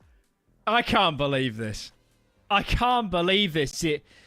The first half, the early stage of this game, that's what a lot of these games are like. Guild comes in, you know, they've got bravado, they know they're more seasoned players, they've been in this situation before, they're making some mistakes, but sure, they're going to close out the rounds, it's looking good, 10-3 up, goes to overtime, and Ruby just get better and better every single round, and by the end, it's them pulling off the impossible. Yeah, it's mad because you consider the narrative of the story for this guild squad. When you see them in the RMRs, when you see them in these major runs, they typically have low seeding up against one of these high seeded teams, one of the favorites for the tournament sometimes, or one of the guarantees to make it out of RMRs, and they come in with a round 1 upset. That's kind of their hallmark. But here they are now, a map trailing in this series. Good news for them is that this is a best of 3, and so the extent of Ruby's map pool will be tested. This was their pick in the series. This should have been their most confident map on paper. And, there's a lot of different caveats, but you'd consider that the caliber of players would have been enough here for the guild squad. Like we sort of noted for this whole game, scrappy on both sides. Missed utility, weird trading and spacing, a lot of hectic late round moments. But that's kind of Counter-Strike that can be very compelling and exciting to watch, especially for an underdog team that has a lot to prove. Listen, after a week and a half of watching Katowice, I needed this. I needed some raw carnage and action. Just before we throw this to a break, if you're a fly, if you're in that discussion now with the Guild Eagles, what are you bringing up? What are you saying? How do you even approach resetting after what just happened? I think they just have to lean into what worked for them on that map, and it was actually fighting off of, double or triple pushes or hunting for information in the early rounds, because when they were just defaulting and hunting their own individual fights, yeah, these Ruby guys, they punished them. There you have it. Guild Eagles need to look in the mirror and make some changes. Map down Ruby. 1 map to the good. We're going to take a break and we're back. It's Anubis to see if Guild can turn this series around.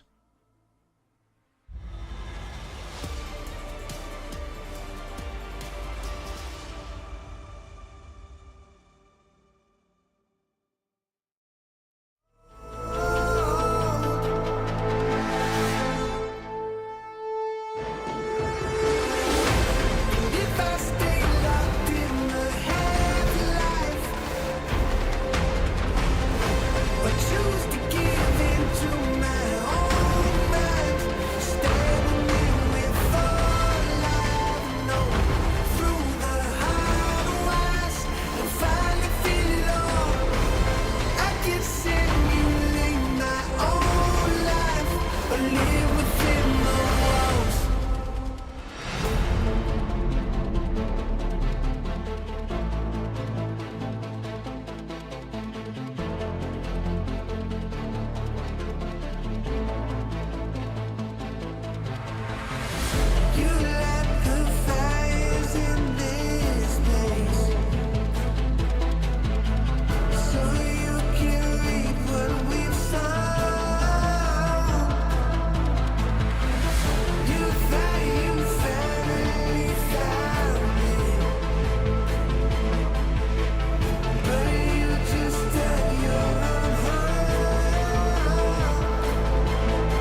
Welcome back to the IEM Chengdu European closed qualifier, and I guess there's only really one story, isn't there, so far? Ruby are a map to the good against the Guild Eagles. Ruby, a team who yesterday didn't expect to compete. There are a few dropouts, teams like Falcons, that have conflicting schedules and didn't want to partake any longer. Ruby get called up.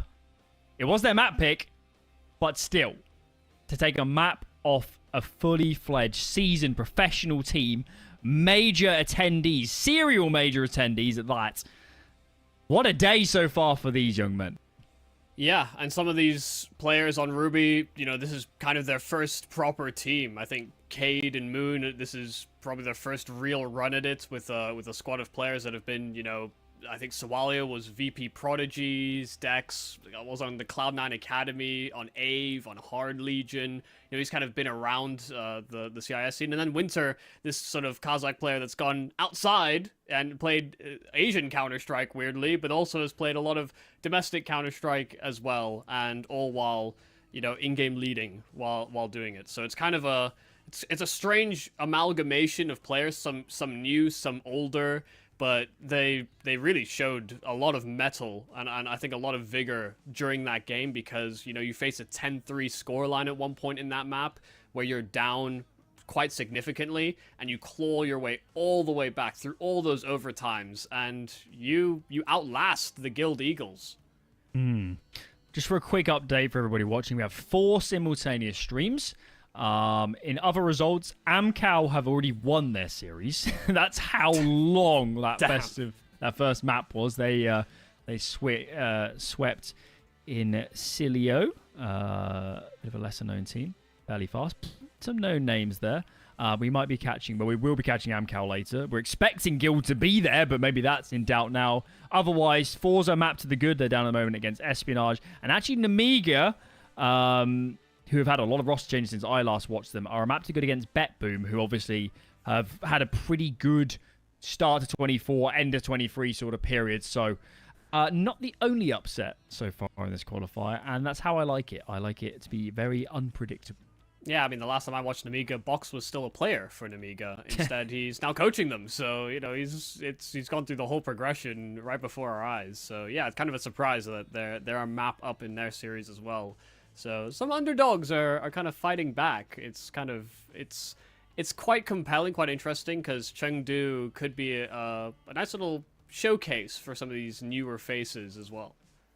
Absolutely. So map 2 up to come. That's Anubis, and listen, that first map was wild. It was exciting. We should put a bit of a check on it and say it was Ruby's map pick. We know Vertigo's a little bit here and there for Guild. We know Anubis is very seasoned for them. It's very an informed map. I'm still expecting Guild to win this series, to be honest, but I'm just intrigued to see what more Ruby have. And then on the flip side, there's some questions here for Guild. They need to reset between these maps. They are a seasoned team. They are professionals. They have support staff, but it's in these moments that you actually have to prove that. You have to prove that you are of that caliber. Yeah, definitely a major wake-up call. And, you know, I think for the remaining maps in the series, you know, these are kind of both in the wheelhouse of Guild, whether it's Anubis or Ancient as our decider. Both are going to be fine enough for Guild. They like these sort of one-platform, fight-based maps. You know, Anubis, Mirage, Ancient are all maps that they like picking into very frequently. So for anybody looking onwards at this Guild Eagle side and looking at them being a map down, yeah, there's a little bit of concern, but there's always a way back into this series for them. And, you know, Anubis is a great place to start. You know, I feel like they're always, you know, at the start, like many teams, you know, just took a lot of raw duels, but, you know, they do seem to like to go for a couple of these double pushes. They like making things awkward on T-side defaults. And I think I look more at CT sides on Anubis, just because the T side seems to be statistically favored for most matchups. And so I always look at how teams are sort of trying to quell those flames, or trying to stop the T side from getting too many rounds, because I can anticipate that Guild will breach bomb sites fairly simply on their attack as well. It's map that should suit them very intrinsically.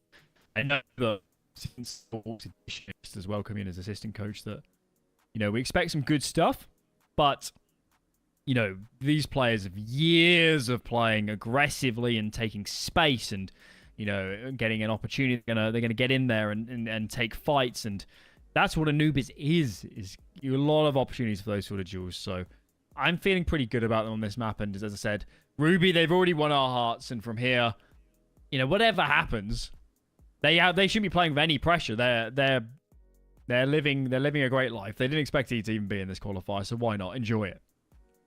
Yeah, no, I think, you know, the fact that they're coming in with a lot to prove, and they've already done some damage so far this series. Yeah, these are all nice little positives to break away from this series, regardless of its result. But we'll see whether they can keep that ball rolling, whether they can keep some momentum, and keep their morale high moving into what is Guild's pick now coming in. It is Anubis, our second map in the series, our opening round. Guild trailing, and boy, do they need this map.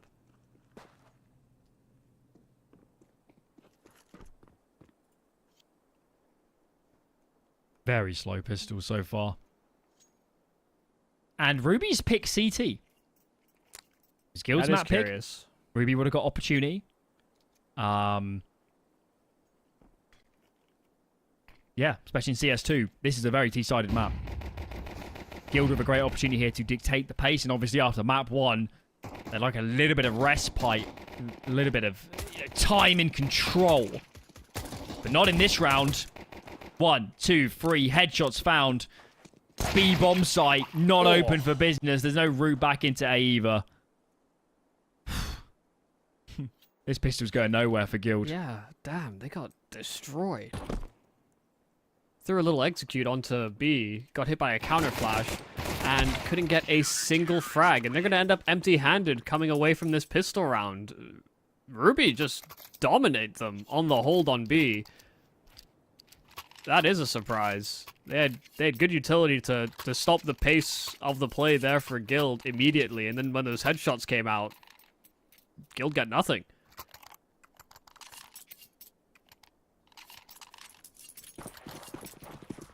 Okay, Clean full rounds were a spy. rarity on Vertigo, so, I'll take it. Say that again.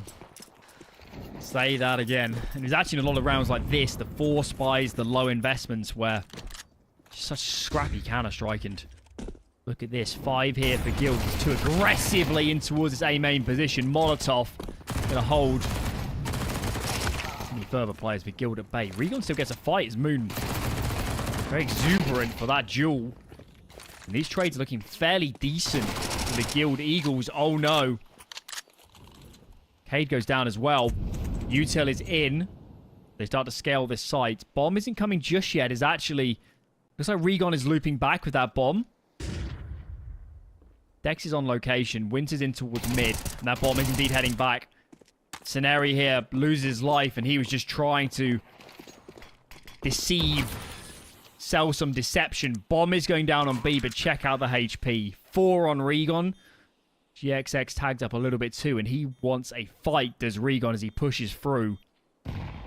What have we got? No kits on this CT side. None scooped up on the way over. Winter's got a bit of util. The smoke on site is going to fade soon. If Regon can get a good fight, maybe there's a chance. GXX plucked in the open. Now it's just Regon. Bomb is... not really planted for him whatsoever. And a clean retake in the end for Ruby. Yeah, Dex head on a swivel there. Wasn't sure if he could have escaped into main or not. May not have actually been a player that sort of emerged out through dark. Might have cleared B main just to set up for a solid after plant. But because of Rigon's HP playing very forward. And so Dex able to turn around in time. Pretty dangerous round. Considering the investment there from Guild. They go in with the force, but they get that bomb plant down, and they go back in with a fairly limited buy. Scenario with an AK and a couple of Deagles out here for Guild, but still floating some cash that they could potentially get a buy up in the following round. Nice little ult play here for Moon. Hit the tag and finished off the job onto Rigon, but they're going for a triple swing, and there's that Scenario AK now revealed. Winter could retrieve this AWP and try and make use of it himself instead of letting him be on this FAMAS. And also important, he gets it some distance away from those T's just in case they creep through that smoke and try and collect. They're still set up for an A-side play though, and there's 2 inside of main. They're going through. Scenario in first, AK in hand. Really wants a fight. In behind the pillar, playing wide. Cade with the first. Is traded, but Swallow's here. Rotates on location too with Dex on site. 2 fast frags. And there you have it. It was just an eco with a hero AK, but it doesn't change the overall circumstances. We're a map to the good for Ruby. They did choose the weaker side, which is a bit perplexing, but they're 3-0 up on the weaker side. This is the perfect start. Yeah, and it feels like Guild are not getting a good read on how Ruby are going to react.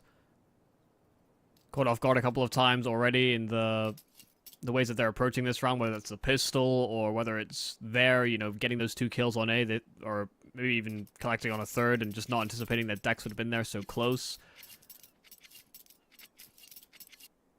Sometimes feeling like you're off rhythm or out of tune with what's happening on the map can be a little bit more worrying than just simply losing the rounds. If you're anticipating what's going on and, you know, things don't fall your way, it's easier to come to terms with, oh, well, if we just hit our shots or if we, you know, got a Molotov down instead of HEing it, you know, the whole round could suddenly change. But you're going to have to try and read into these fast rotates by Ruby, because that actually felt like it was a way in for Guild on their T side of Vertigo, is that Ruby were rotating very quickly and sometimes, you know, vacating their anchors from bomb sites with minimal information. And we saw that one round where Rigon crept in towards Heaven or CT spawn on the A bomb side of Vertigo, and it just kind of unlocked the round entirely for Guild. So I wonder if that's something they'll play with. Anubis is a map where you can sort of bounce between bomb sites because of Canal's control. Okay, back underway. Bit of a match medic there. All good in the hood. All good in the hood. Right. Eyes on Guild? Eyes on Guild. Map down. First gun round. First proper gun round here. Let's see what they have to offer us. Plenty of util, so no excuses there. They can run their defaults. They can play whatever round they like. Now, just very standard spread. Players outside mid for Guild, so clearly some intent to take control. The smoke for the moment, though, is... They're going to respect it. No HEs to bust that one and head through. And... I was about to say run for a slower round, but check out the B push. 2 players for Ruby. Boom pushes in. Big headshot. Blood on the wall. Man advantage Guild. Yeah, Dex hasn't died yet, and he doesn't want that to be his first death. So he doesn't take up that space that Moon tried to fight for. Still just floating around the site, but Sawalio pushes out through A main, and Scenario was playing slow. You know, he was trying to play passive and safe, but Sawalio's caught him off guard, taken over the canals, and is in a great off angle to deal with Synopsy, but he gets shoulder checked. Synopsy not going to try and make that same venture in through middle. His teammates are already on an expedition, but Winter on the jump spot, catching Rigon. He knows he's here, but it's all about winning the duel, and Rigon floors him. So a pathway now opened up. Sawalio trying to capture in from dark, and Rigon still so elusive, causing such a problem. Meanwhile, the rest of the Guild Eagles are breaching right into the A bomb site, where Cade sits inside of A main, waiting for his chance. Such a strange round. Rigon's in behind. Rigon dies. Rigon doesn't get a kill. He should have been the death blow. And suddenly, Ruby in a great position. Kits as well. Yeah. 2 players coming in from main. Dex, guys, Dex is a little bit late. Can't help his teammates. I think Guild have recovered here. That is a godsend for them. If they had lost that afterplant, we'd be asking a lot of questions right now. And thank God Synopsy had other ideas. Yeah, definitely a challenging spot there for Dex, who, after he got the first kill on the A play, kind of sets Cade up to be a presence in from A main, but they were waiting to link up together, and so Dex was playing safe. So yeah, a little bit off on timings where it was that retake there for Ruby. But yeah, a sigh of relief, I think, there for Guild. They've broken the cache here of Ruby as well. Them coming in with one of those sort of cobbled together buys, the Hero AK, the Tech 9s, kept the money very humble on the Ruby side. So it is a full-on A stack. It's an interesting boost that they've got. It's a whole leaning tower they've built out from heaven, spilling into the site. So Scenario's, I think, in for a nasty surprise. I don't know that the flashes will catch everybody. 3 players blinded up, but oh my goodness, there's an entire wall of defense, and they found 3 kills instantly. This could not have started worse here for Guild. Thought they'd maybe lose Scenario at best, but they tried to space for the trade, and GXX, he doesn't know that how much pressure is being applied. These pistols just keep on running at him. He switches to the Glock, and he wins pivotal duels. Synopsy was there to back him up. He would have arrived a little bit late, but that's a very costly round versus USPs.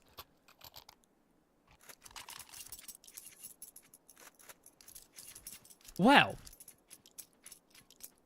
that should never have been like that. I've not seen that stack before. That was cute. I rate it. Yeah. GXX is one misstep there from dying, AKs in hands. Suddenly, 3v1 or something, yeah. Suddenly this whole series is in jeopardy. That is... I do not envy Devilwalk watching this series. He has come out of this with wrinkles and grey hair at the rate we're going. That is for sure. He's got a full head of hair, but he'll be bald at the end of this. Just like the Eagles. Okay.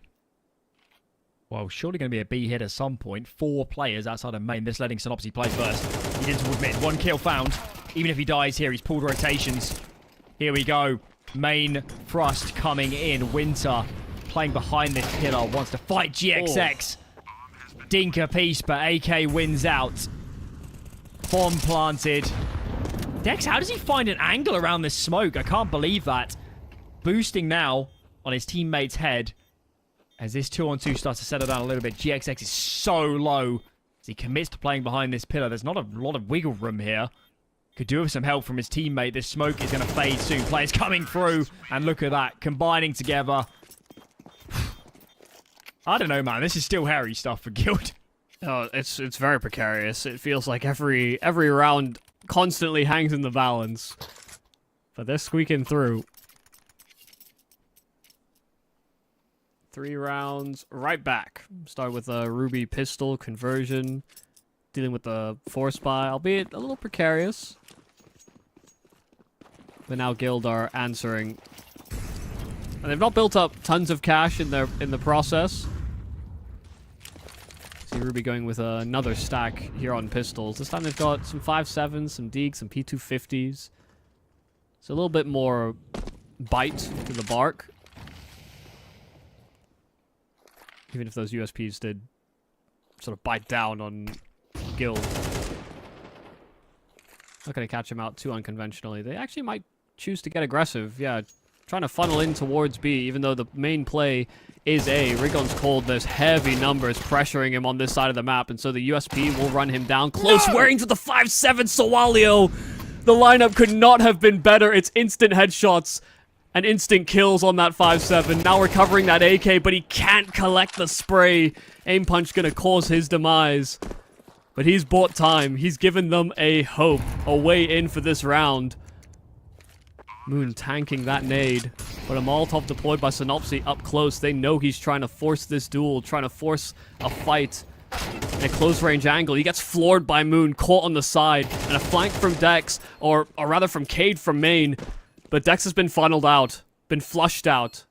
And moving deeper and deeper into spawn is GXX. Just getting onto the defuse is Cade. GXX doesn't believe he's going to stick it. He can't believe he's going to stick it. 5 seconds, and that's all he needed to defuse. But GXX closes the gap and hunts him down. This round, again, so close, but still a Guild round. This is... They're on the verge of this getting bad for Guild. They have no money in reserve. 2 times now up against near-on full ecos. And it's getting dicey, it's getting close. That time absolutely could have gone the way of Ruby. Oh, those pair of 5.7 headshots. I was rattled in my seat. Disgusting. As those shots came off, I couldn't believe my eyes. And Ruby, you cannot criticize them for not bringing the entertainment. Every single round in this series is something to deliver for us today.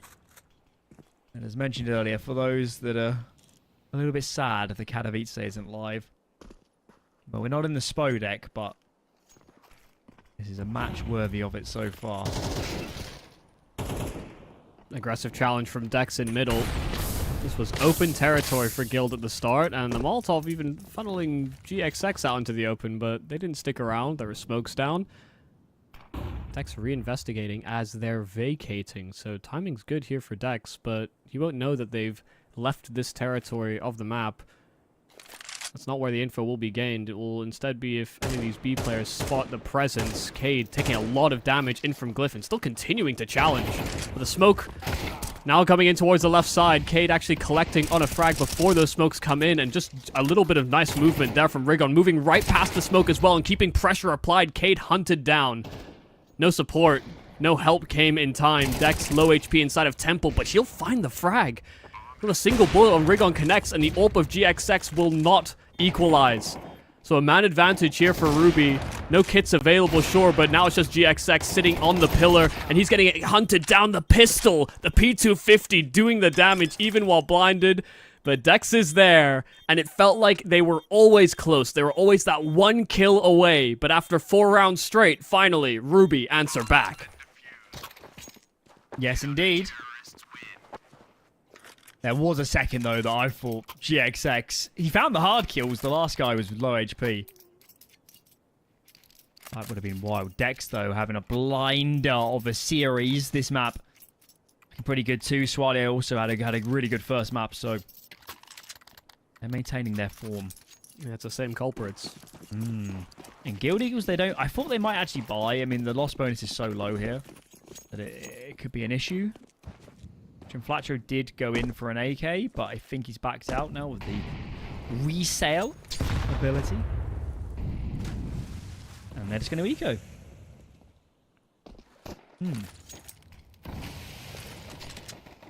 It's a pretty meaty nade to start things off. Scenario trying to take the safe route by not being exposed to canals, but takes an HE to the face. And how do you build this into much of anything? Well, Fletcher has an HE, I guess. So if there's a smoke at dark, they could group themselves up. They could blow the smoke, maybe catch a player off. That could be the plan. There was a fresh smoke applied, and yeah, they did in fact blow the smoke, but I think it was a CTs that did it, and Winter was in for a nasty surprise. Dex, first kill is clean, but can't collect on a spray transfer. And so getting this bomb planted is a massive bonus here for Guild, but they could still collect on a round as well.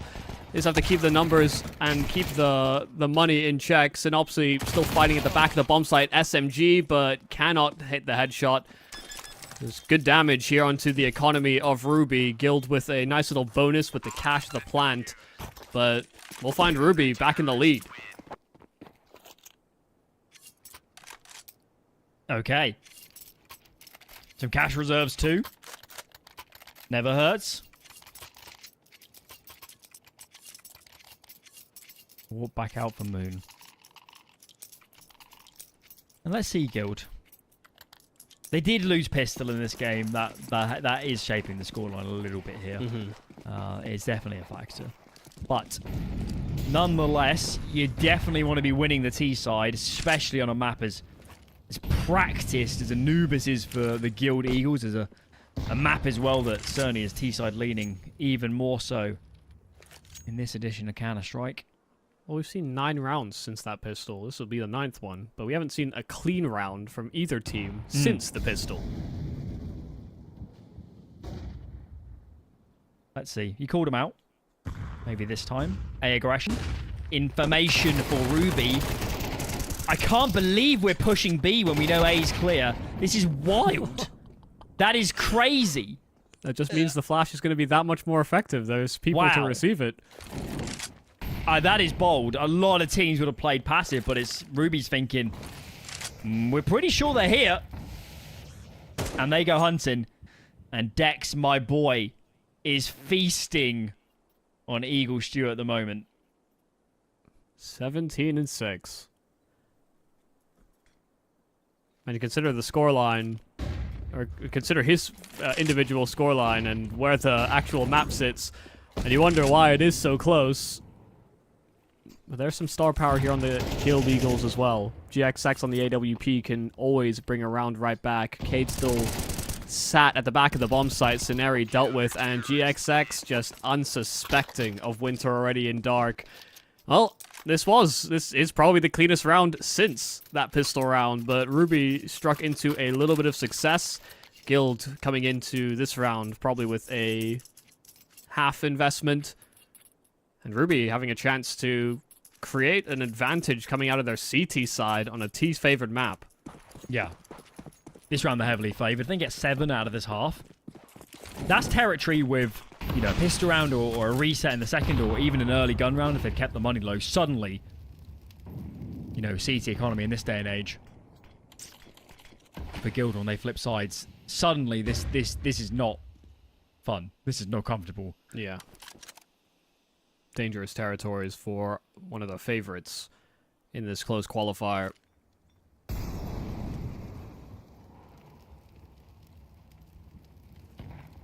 A free real estate. Okay, dodging flashes. These pistols are going to close the gap very quickly. He has to worry about both sides as his teammates inside of heaven, but Sawalio sweeping up with 1 kill, and they lost track of Cade. They didn't know where he went off to. So Scenario's clearing the wrong direction. GXX recovering this M4 and actually able to get the first, but having to switch back to that pistol. It's him versus the world. Just 2 more players to find, and Winter floored, but committing to a reload when Moon is hot on Winter's heels. It's close, but it's a 7th round for Ruby, and this time, no bomb plant, no extra cash for Guild. Wow. The comms must have been chaos. Today's been a rough day for Guild. Don't forget that they almost lost to 2, you know, borderline full ecos on this map alone. There were moments at the start of Vertigo, which didn't look ideal either, and you know, it's always easy to say when, you know, we can see the X-ray and the overviews, and I've coached plenty of game where it didn't go our way and we were making mistakes, and the problem is, Guild are the experienced team. This is an important qualifier for them to set up their season, and we just expect a little bit more class, I think might be the word. And this game is just becoming a mess. It's falling apart. Ruby are getting aggressive, being proactive, and they're doing a number on the Eagles this round. Hasn't gone anywhere for the Eagles squad. It's just Synopsy. We're set for 8 for Ruby. They are mapped to the good. They're going into the stronger side of Anubis. And Synopsy can't pull off the impossible. Big lead now for the Ruby squad. Can they get this done going into the second half?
I can't explain. I can't explain it. I go insane when we get naked. Hold me down, never let me go. Take me in, I want you to show. Hold me down, never let me go. Take me in, I want you to show me love.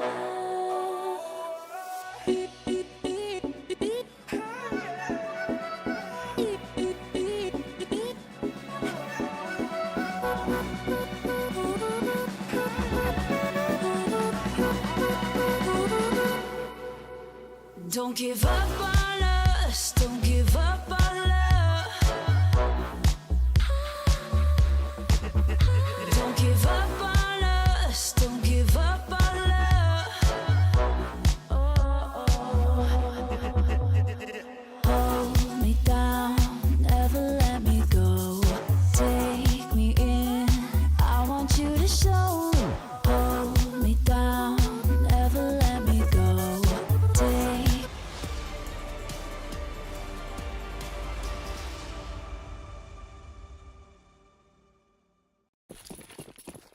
welcome back.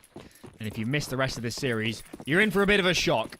Ruby, unknown squad, map to the good. This is Guild's pick.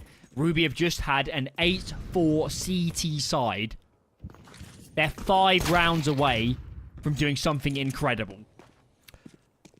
Yep, do not adjust your monitors. What you see is exactly what you have. Ruby already leading, and sure, it's a 1-for-1 trade at the start, but Scenari's forced off from B, and so there's a heavy rotate, a heavy lean here from Guild after Dex pulls all of that attention. They've got space on A and B simultaneously, but it's all about evaluating and assessing which of these sites is the more compromised. They're finally making their bomb go that direction. Rigon flushed out, trying to clear out for Dex. So that late lurk from Dex pulling off another kill, but they're still fighting into spawn, and Sawalio dropping and continuing the challenge may be a mistake.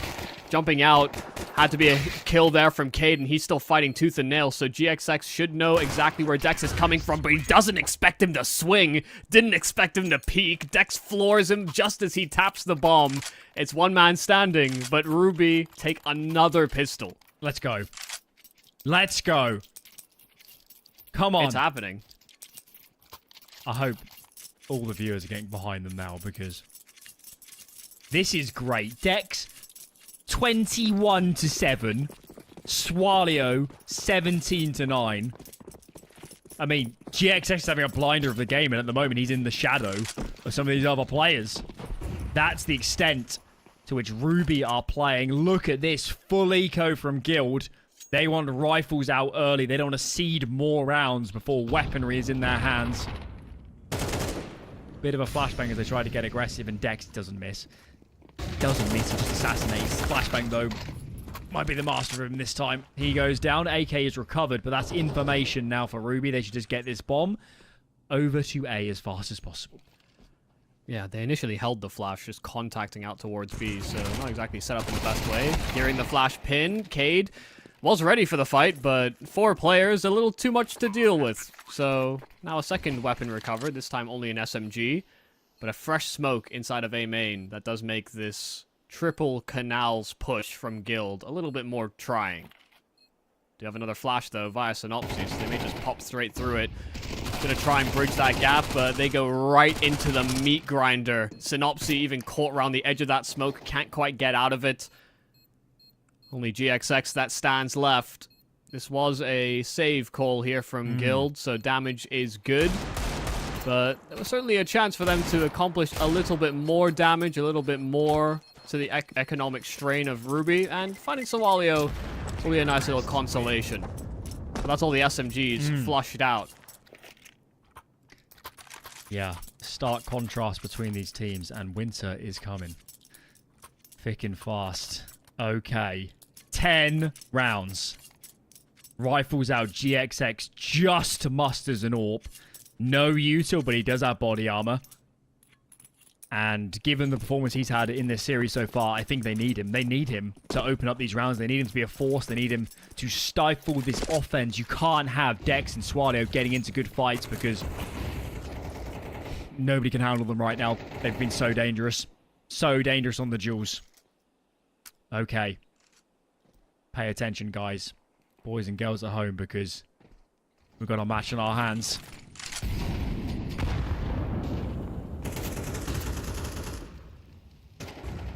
Both teams equally fumbling against low buys in that first half.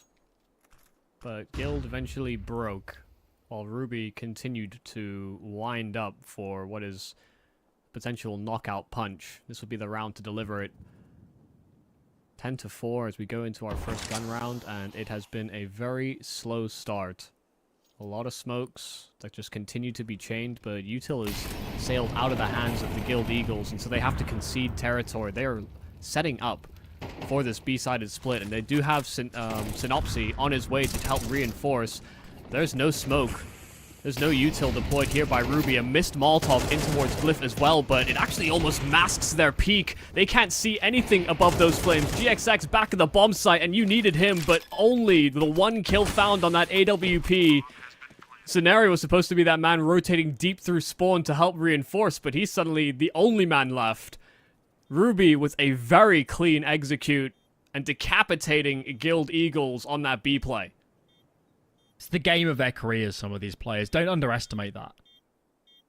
Dex, Swalio, they're playing amazing, and they don't get many opportunities to play a team of Guild's caliber.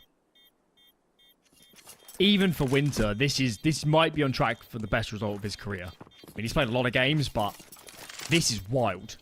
11-4. Guild have one saved M4.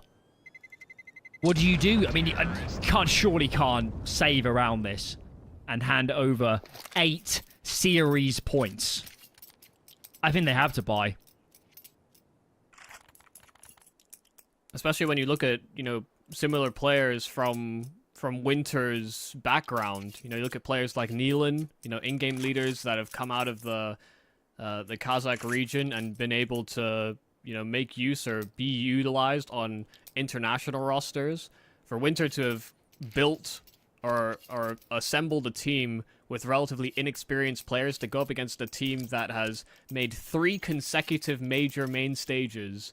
These guys were in it with the sticker money. They were taking it to top-level teams. They were causing upsets throughout all of those runs. For them to come in here for a chance for Intel Extreme Masters Chengdu, one of the first times we're back in China in 4 years.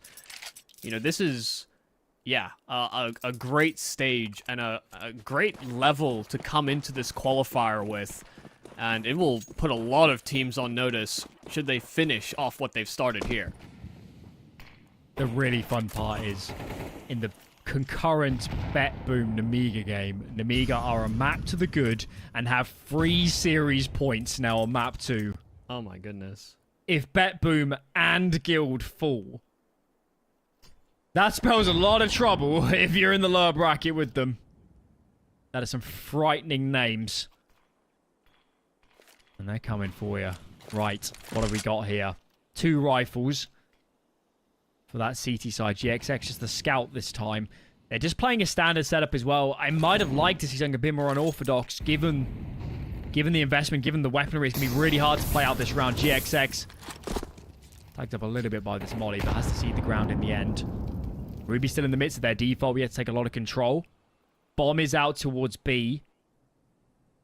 And it feels like they're looping back that way. What have we got? Synopsis getting aggressive in mid. A aggression at the same time. That's checked. Swalio is tagged up. And Synopsy is caught. First man falls. 4 to go. And what are you hoping to stop this play with? Got Rigon on the Deagle. Has a Molotov available as well. But Juan Fletcher playing close with his M4. Simply hoping he doesn't get cleared or checked. But his shoulder sticking out. Just holding that M4. And the Molotov from Rigon is what finishes off Juan Fletcher. It couldn't have started worse. But let's see if this D can answer right back. The AW, or rather the scout of GXX, right alongside him for this defense. But Winter glocks both of them. That is a sucker punch. An absolute calamity for Ruby. And now, you're talking about another series where they've got 3 map points or match points. Try 8. Oh, this has changed the face of this qualifier. Change the face. I can't believe this. I cannot believe this. Look at the buy from Guild. The sole proper investment is gone. Jim Flatro dead, trying to take a fight out here towards Dark. And now 4 to go. 4 frags from pulling off what is very likely to be the upset of this qualifier, and the upset of the year so far. Regon does trade back to Swallows. Up close, can't get the kill. Very awkward exchange. Molly does the job. Awkward fight there in towards Dark. And now a man advantage. 2 left for Guild. GXX flanking main. Cineri out towards Temple. Blocked off by a smoke. Cineri's going to push this. Goes to the right-hand side. GXX gets a good timing. Dex, though, up to the task. 25 kills. An absolute mauling on Anubis. And Gilda in the lower bracket.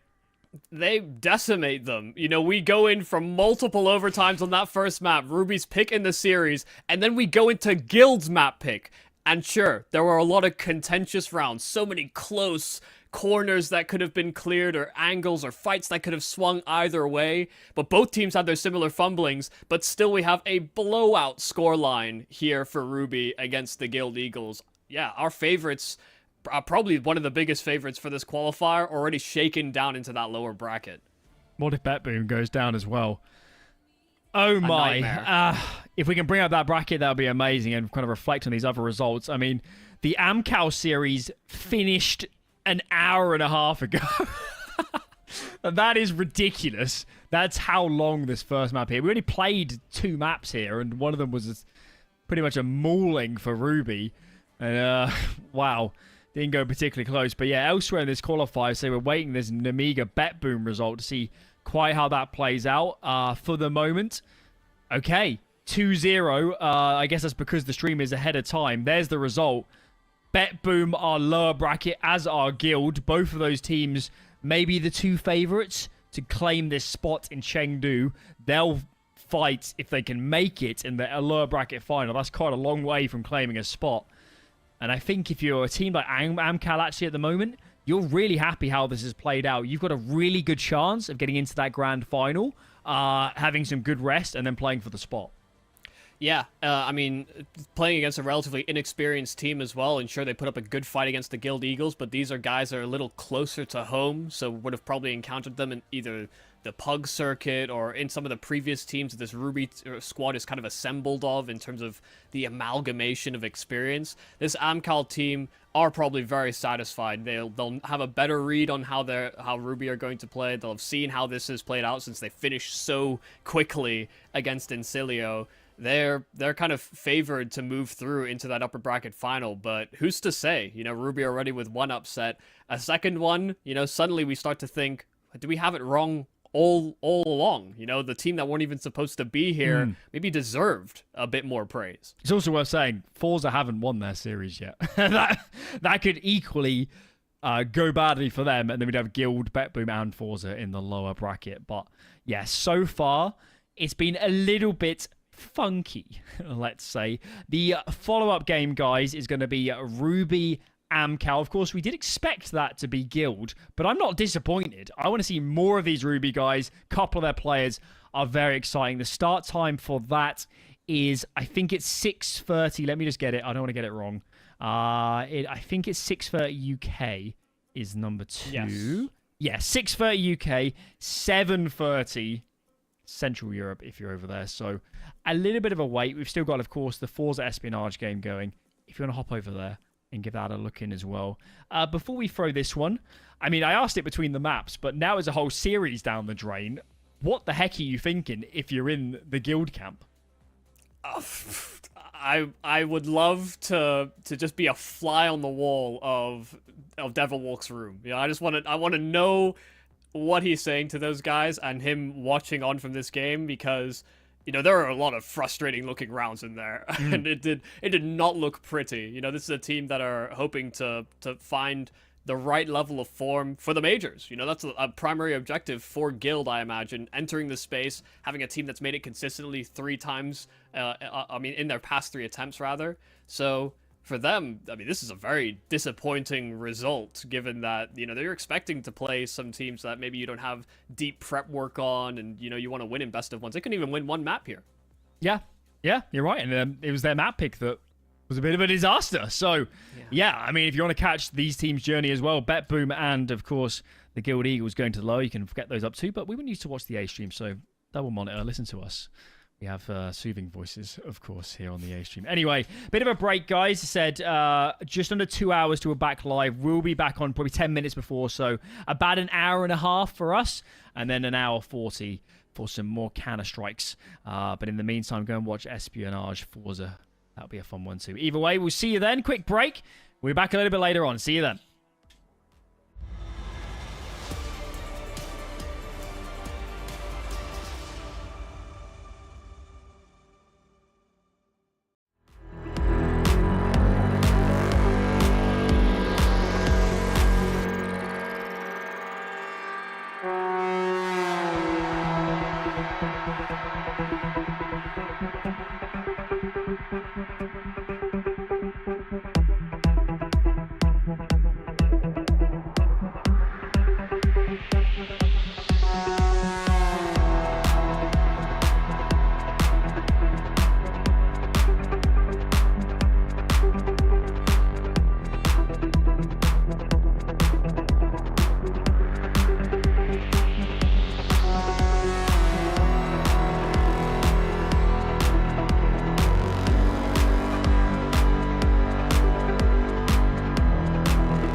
sitz auf meiner Fensterbank, die Nacht zieht vorbei. Ich blick über den Tellerrand, trinke Sekt auf Eis. Ein Teufel und ein Engel tanzen auf dem Parkett. Vielleicht sind wir unsterblich, müssen nie wieder weg. Ich sitz auf meiner Fensterbank, die Nacht zieht vorbei. Ich blick über den Tellerrand, trinke Sekt auf Eis. Ein Teufel und ein Engel tanzen auf dem Parkett. Vielleicht sind wir unsterblich, müssen nie wieder weg. Backpack, Kippen und Drinks gegen Tristesse. Großstadtbild, komm mir nicht weg. Kopf fragt, mach kein Pisstest, nein. Ich will nicht auf deine Party gehen. Engel und Teufel tanzen schwanzig. Von deinen Lippen tropft der Chardonnay. Ich küss ihn weg, bevor du schlafen gehst. Ich sitz auf meiner Fensterbank, die Nacht zieht vorbei. Ich blick über den Tellerrand, trinke Sekt auf Eis. Ein Teufel und ein Engel tanzen auf dem Parkett. Vielleicht sind wir unsterblich, müssen nie wieder weg. Ich sitz auf meiner Fensterbank, die Nacht zieht vorbei. Ich blick über den Tellerrand, trinke Sekt auf Eis. Ein Teufel und ein Engel tanzen auf dem Parkett. Vielleicht sind wir unsterblich, müssen nie wieder weg. Fadet auf den Wohnzimmerdielen. Baby, sag, wieso sind wir hier? Kann sein, dass wir den Boden verlieren. Wir heben ab morgens um 4. Ich sitz auf meiner Fensterbank, die Nacht zieht vorbei. Ich blick über den Tellerrand, trinke Sekt auf Eis. Ein Teufel und ein Engel tanzen auf dem Parkett. Vielleicht sind wir unsterblich, müssen nie wieder weg. Ich sitz auf meiner Fensterbank, die Nacht zieht vorbei. Ich blick über den Tellerrand, trinke Sekt auf Eis. Ein Teufel und ein Engel tanzen auf dem Parkett. Vielleicht sind wir unsterblich, müssen nie wieder weg.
can't explain. I can't explain it. I go insane when we get naked. Hold me down, never let me go. Take me in, I want you to show. Hold me down, never let me go. Take me in, I want you to show me love.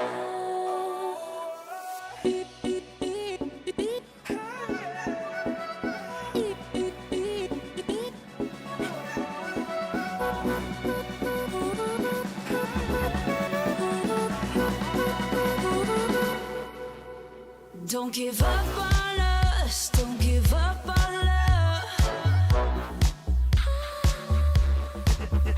Don't give up on us, don't give up on love. Hold me down, never let me go. Take me in, I want you to show. Hold me down, never let me go. Take me in, I want you to show me love.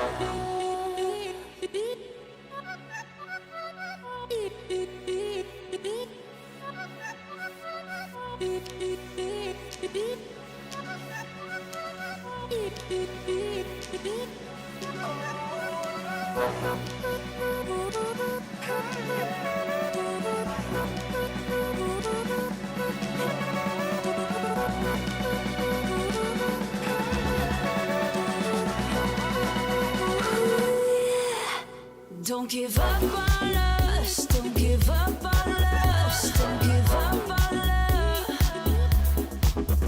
Don't give up on us, don't give up on us, don't give up on love. Hold me down, never let me go. Take me in, I want you to show. Hold me down, never let me go. Take me in, I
Welcome back. European action here in the IEM Chengdu 2024 closed qualifier. We had the opening games earlier.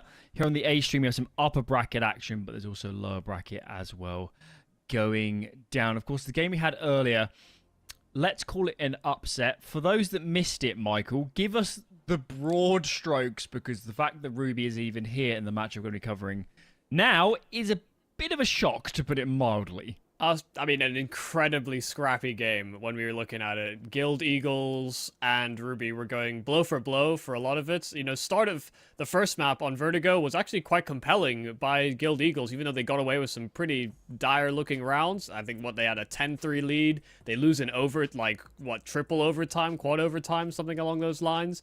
And then we get onto Anubis, and the Guild Eagles, honestly, just kind of broke down. So this Ruby team has more than meets the eye about them. You know, they weren't even really supposed to be here, but they find themselves in the close qualifier, and they beat the Guild Eagles, who have much higher aspirations and much higher expectations than to be in the lower bracket in the first round. Got to be said, not the only team, though, that has fallen a little bit at the first hurdle. Forza, at least that went the distance, that series. They absolutely could have won on Ancient. That was 13-11 to Espionage, who do have some reasonably seasoned players, so it's not like they're total unknowns.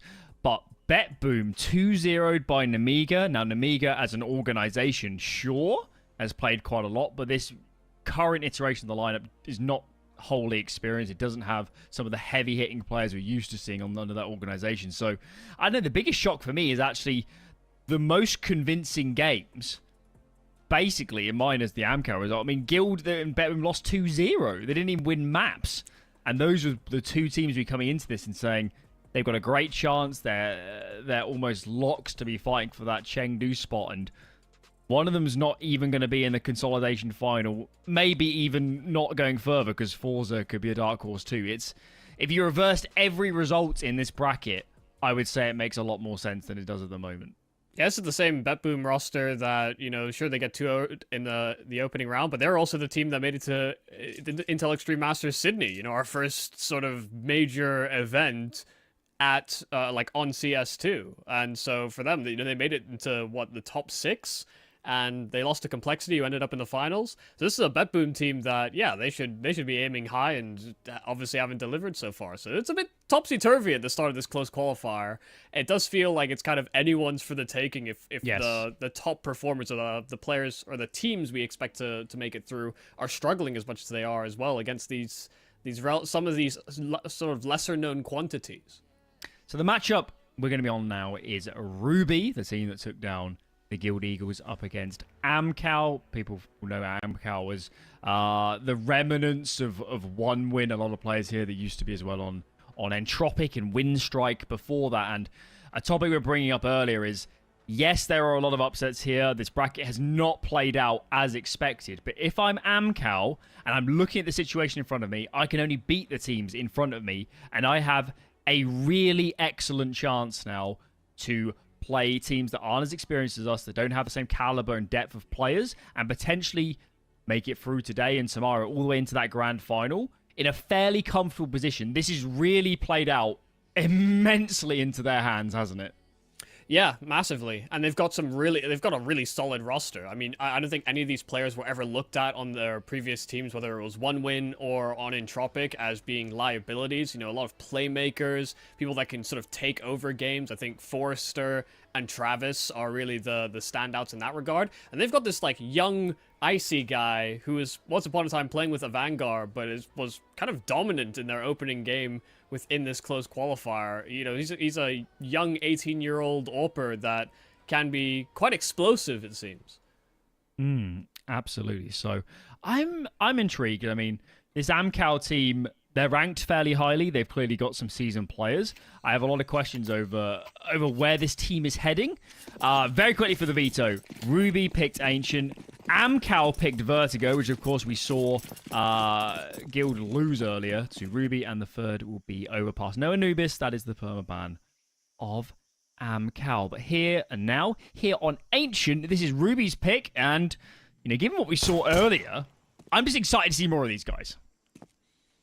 Yeah, they played each other in the open qualifiers on Vertigo, where Amcal actually beat them 13-8. So interesting that we'll see that again. But first map is Ancient, and it's already gotten off to quite a quick start. Nickelback just fighting out into the open, close side A main, and they can't quite track him down. It takes a lot of effort to find that trade, but they already find themselves at a very heavy man deficit. Forrester as well picking up some slack here on this A play, and Crad right behind him to collect another headshot. So Amcal shut down what Ruby tried to get going in this pistol, rarely handily.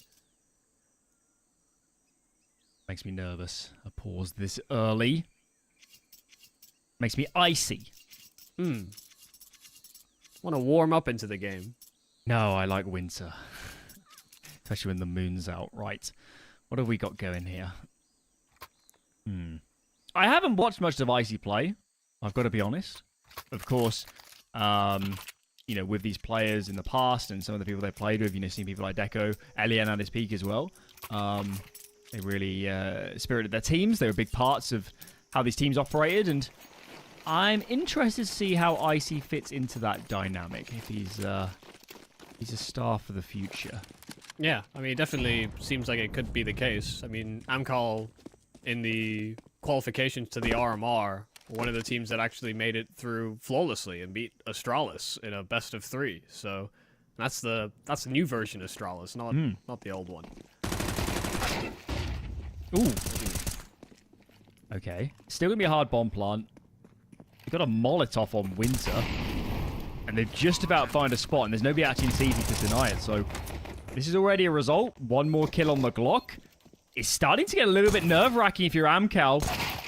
There's no body armor on this T side, so very much favored in these duels as aim punch becomes a factor. Crad could have died there, just about gets away with it. So granted, 3 alive is not a bad retake, but if you're Ruby, couple kills, bomb plant given the investment, you're really setting yourself up now well going into this gun round. They saw Ruby really bring the chaos and a lot of really hectic rounds to Guild Eagles that they sometimes got away with. Sometimes it was sort of squeaked out by Guild and, you know, kept afloat. This is a bit more comfortable than that previous series. Already a nice tone set, I think, from Amcal, that they're able to come in on these retakes. They're able to stop them in their tracks. But Ruby were really good at finding entries, and now that they're on rifles, we'll look forward to seeing players like Dex, like Soalio, maybe get some impact or in the first gun. To list off some of the names, I think, for us, I think Dex was the main focus earlier. Played quite a lot of lurking spots, actually, on T side, but he is crisp. He is deadly if you come into his crosshairs. Swalio had his moments too, and then Moon wasn't bad either. So that kind of feels like the power trio, and then I guess I would have thought Winter's more of a leadership figure for this team. Yeah, I think he's calling for this team, from my understanding.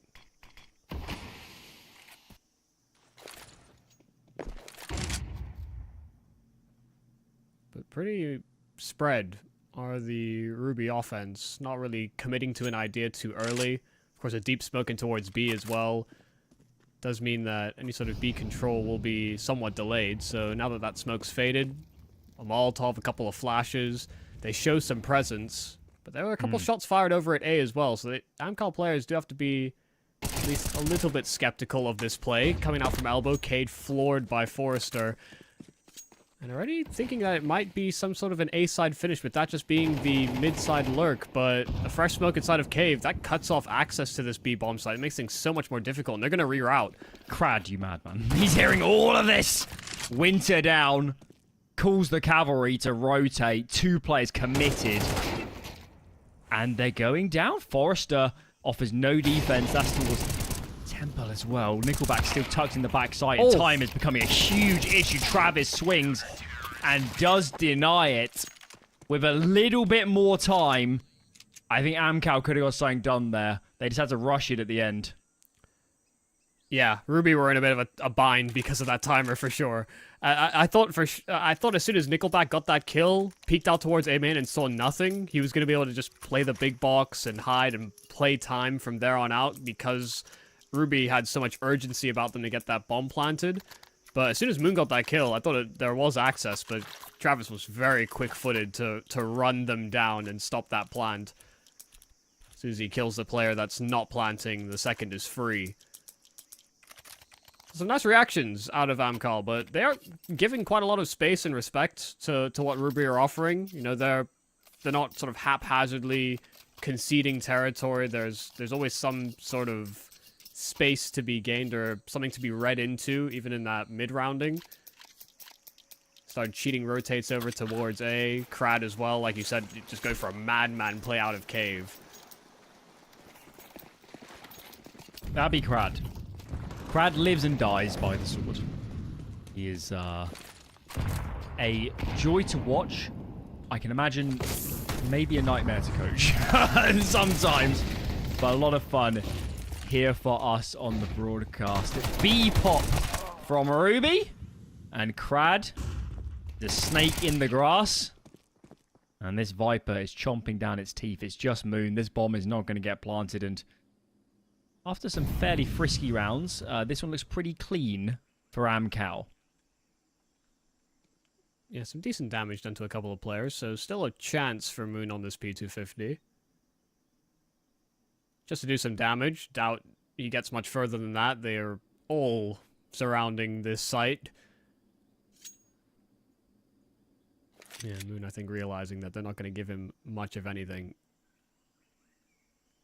He might waste 50 seconds of our time here.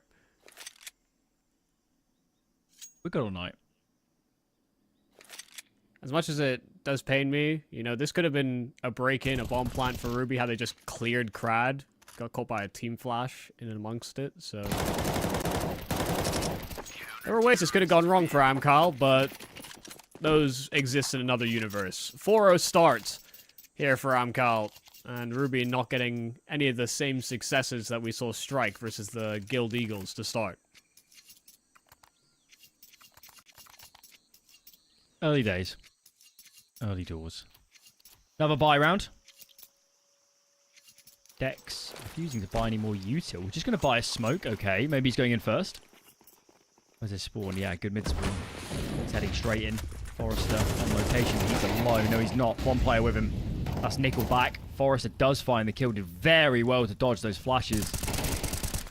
And Nickelback makes it too. This mid take hasn't worked at all for Ruby. Nickelback tagged up heavily by that Molotov, but he's still alive. Crad is helping as well from Jaguar 2. And for the moment, Ruby just completely thwarted in their default. Forrester not relenting whatsoever. They don't need to stay aggressive necessarily, but I think riding a wave of confidence right now is this young man. It'll be very difficult as well to re-peek from elbow. Kind of hoping that these players in B lane can accomplish something.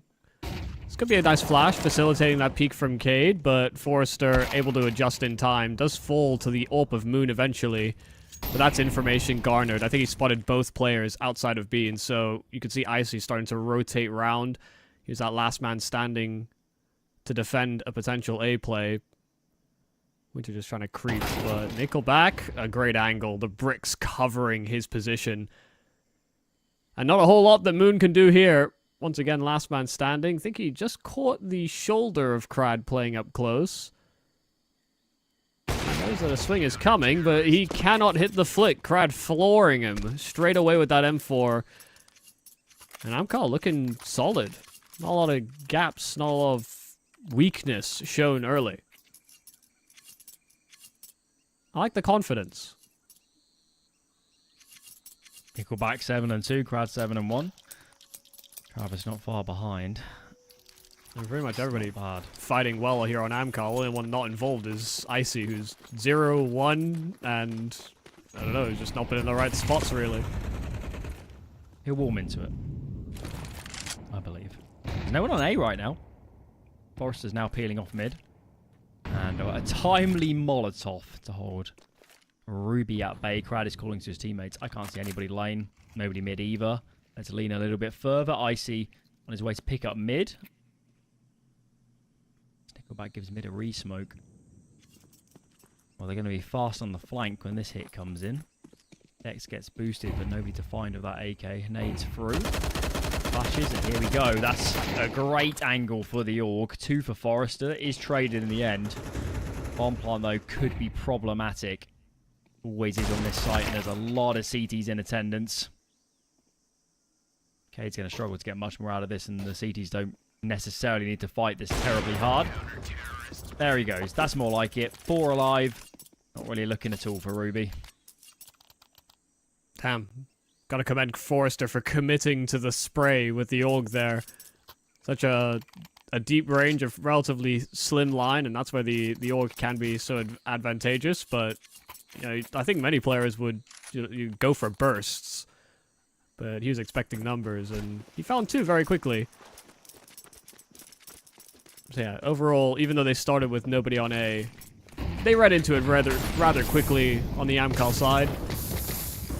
Taking a lot of damage to that Molotov. I don't think Forrester realized how far it extended, but Dex on the ledge, Nickelback finding it, and Sawalio actually spamming for Forrester there. Expecting that there could be some hijinks afoot. I think Dex may have spotted him, maybe, even if it was just the radar. Could have been a factor. Travis is very advanced. Winter's right in front. Oh, second kill's perfect. And there's nobody out towards the B doors to get some revenge. He is stuck, Travis, but he's just causing so many problems. There he goes. But he's done his job. Crad is going to stay aggressive in Jag. He's just playing a wide off angle. Bit of a risk. Does need to find his frag, and he doesn't. Okay. Nickelback's come to pick up the site. He's a little bit low on HP. Moon is fallen off to throw a smoke, and I do hope the bomb crosses before Icy gets up. Oh, God. Oh, no. Oh, I'm so nervous for him, but good kill. This is great for them now. Just run off to A and get Nickelback's HP. They've got a great advantage. Yeah, this started off as a 4-on-2.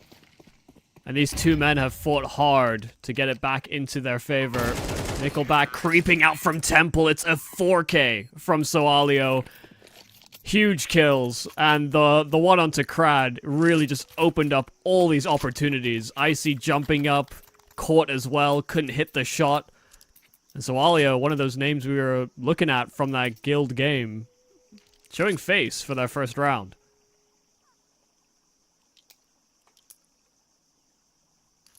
I thought after Travis got that double in lane, it should have been done.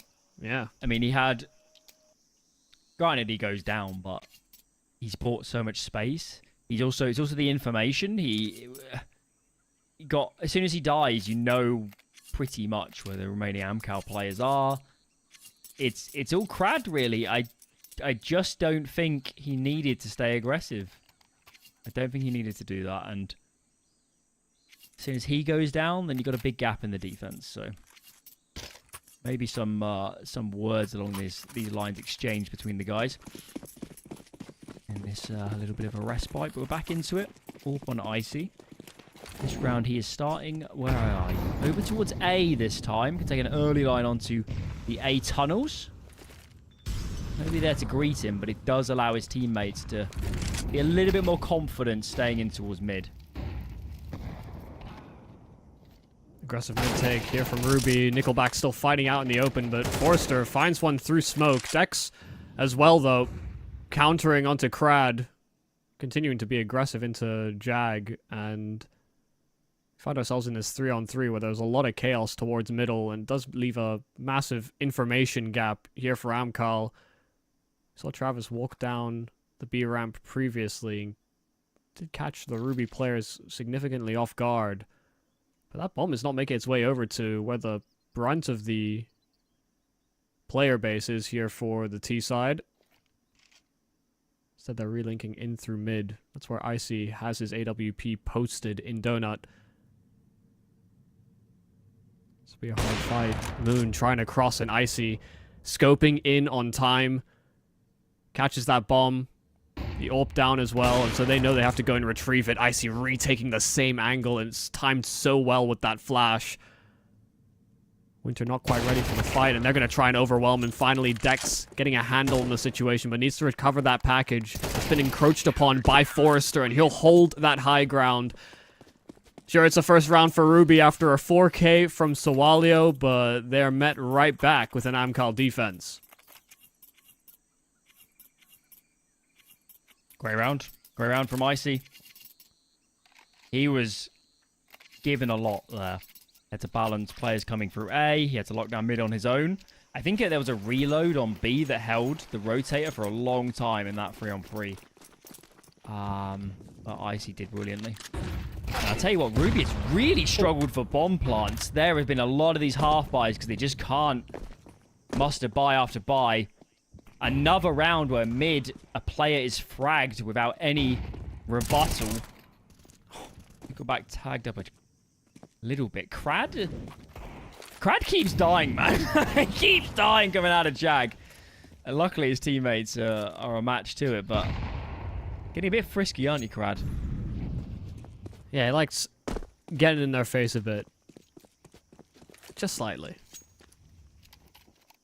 Well, they're sent packing. They got a lot of space on A, but as soon as Nickelback got his kill, the rest decided to call it quits.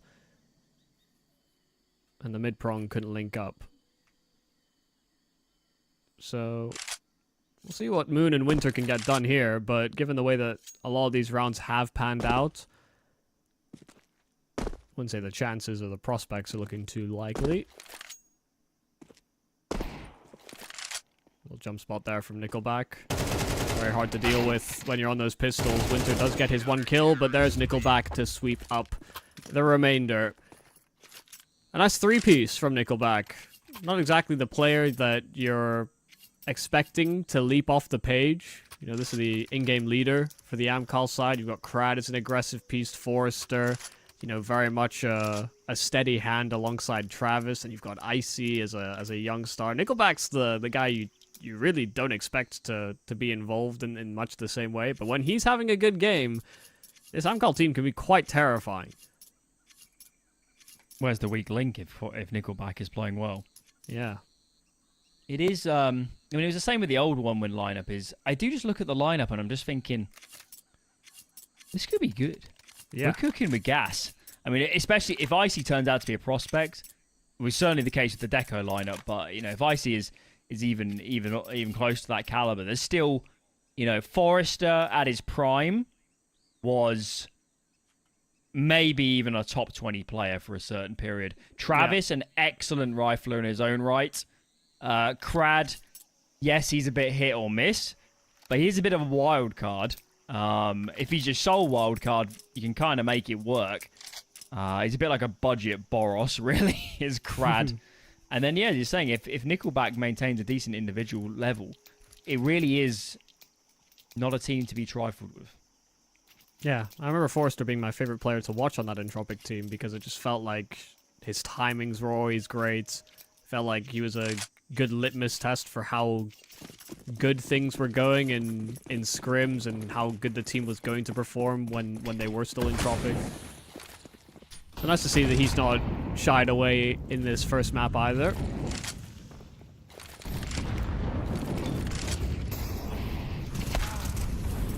Crad, you madman.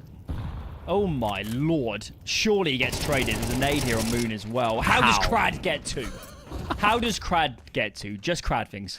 Hashtag just Crad things. Travis, you didn't need to push, brother. But at least Icy makes up for it. 4-on-2. What a man. Crad, hero of our time. Oh, that's a lovely shot by Cade. But there's the re-aggress from Crad, who not only got away with his first kill on low HP, but he feasts for 4 in this round. I don't know how he's gotten away with this. The second kill, egregious, and the other two just simply were not prepared for Crad to continue fighting. But that's what that man does. He fights.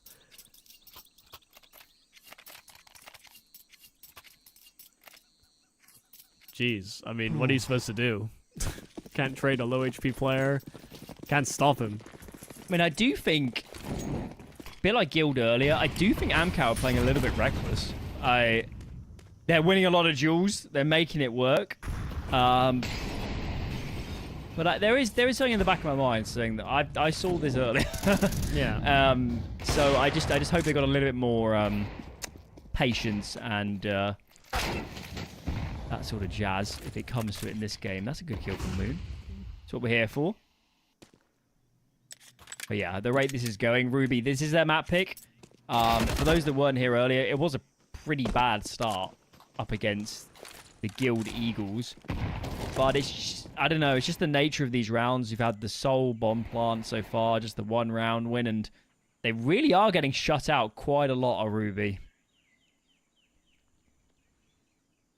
Yeah, it's not as if Amcal aren't conceding kills, like you're saying. You know, there are these chances, but very few of them have gone amiss. Well, only one, really. There goes that man again.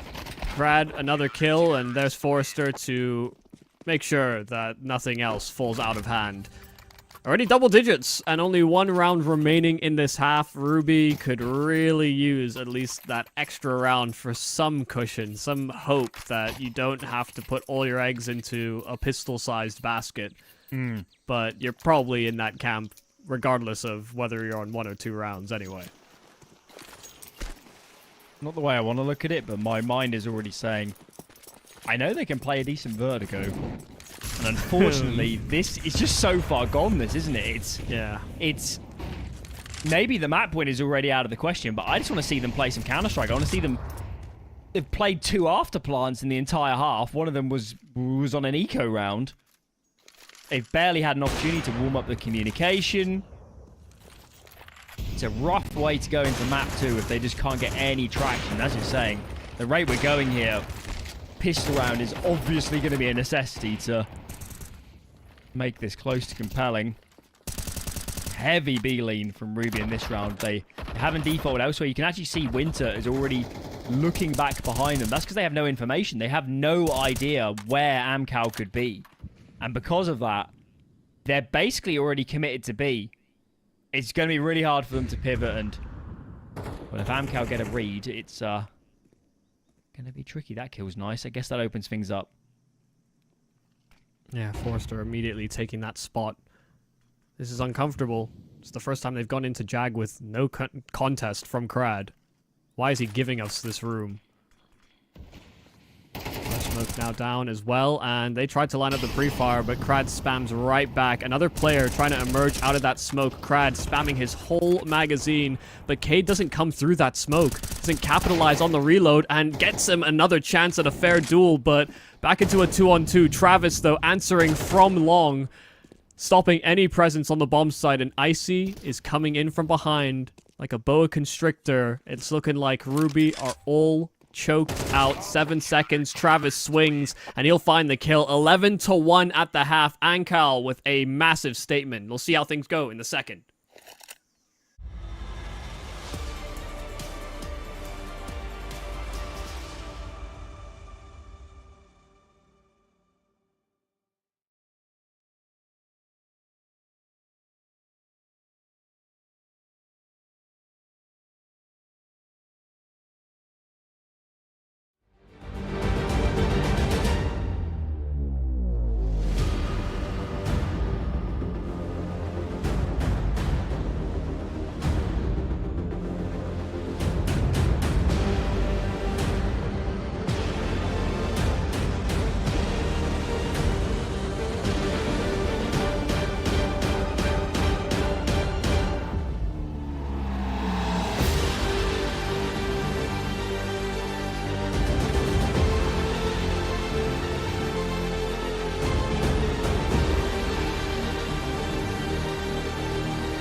back we go.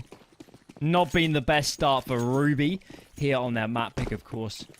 They took down the Guild Eagles earlier, so we know they have skills. We know there's some depth to this team, but unfortunately, maybe Ancient just isn't their map. Either way, there's still a chance here to prove their worth a little bit, and it's obviously got to start here. 2 for Sawalio. Moon up next. He doesn't last long. To play it out on the site proper. That's Dex, but he is tagged up. Forrester coming for blood. His teammates get 1, and this bomb, bit of a tricky plant as they go actually into Donut. Are they going B? Why not? Yeah, they're scared. Those smokes weren't going to last much longer, so they just completely vacate, and Ruby do not have the read. They haven't even thought that that Amcal would make such a brazen rotation, but there they go, breaking into that B bomb site, punching in digits, and Ruby still none the wiser. Oh, timing's pretty poor there for Forrester. Peeked down long and didn't see anyone on the rotate, but now he spots one coming out wide. Winter finding the first, and Forrester has to ace clutch, coming in with these last couple of kills, but he can't find the frags. It's a little bit precarious, a little bit tricky, perhaps, for Ruby, but they get the pistol, and that's the first piece of the puzzle for what, you want to say is a chance at a comeback. Yeah, this game's going twice as well as it was 20 seconds ago. It's great. It's gold. And you think about the one round they did win was Sawalio winning a 2 versus 4 you're right, actually, and getting 4 kills for it? The 2v4? Yeah. Yeah. I'm not sure that bodes super well. Amcal, they did plant. Forrester, of course, with his frags, manages to muster an AK on himself, and that's a little bit frightening. So, it was a pistol round for Ruby, but we just know that these second round investments behind a plant, they might as well be a full gun round for this T side. Yeah, even with the investment, though, they come in very lacking util-wise. They've got 1 belt via Nickelback that's given a couple of nades over to Forrester. So, just like Yu-Gi-Oh!, all Amcal really want to do is duel. That's content. I respect it. One Forrester. smoke, 1 molly. Yeah. It's What? already oh my, what? Okay. How do you read that? I don't know what trap card that was, but this is ridiculous. What is going on? Almost a second. Moon is taken very low. Cade does find a frag, but takes a lot of damage for his trouble. He'll be a lucky man to get out of this alive. Oh. And he does not. Moon is still trapped by Big Box. And Winter's in a different postcode trying to push his Moon. I don't blame him, to be honest. He had nowhere else to play from. But this is now a very precarious position. Nickelback trying to plant. His teammate should be able to hold his angles, and Dex does not have the support of his teammate. It's just Winter. Creeps his way out, but now he's spotted. 3 rifles trained on his position. Galil's galore. And that's 12 for Amcal.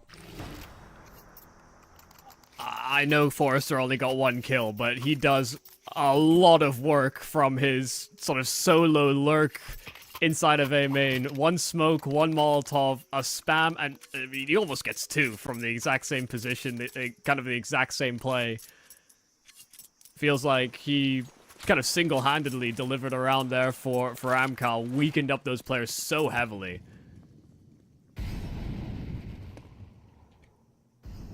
So they win pistol and lose the second round. There was a light at the end of the tunnel for Ruby, but it does feel like that's now been shuttered. Down to pistols, a lot of 5.7s and deagles.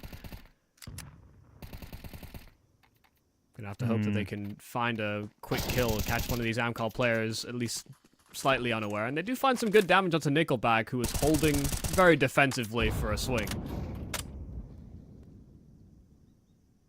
Very disciplined opening from Amcal. You can just see establishing some map control. Crad now is poking and prodding in towards mid.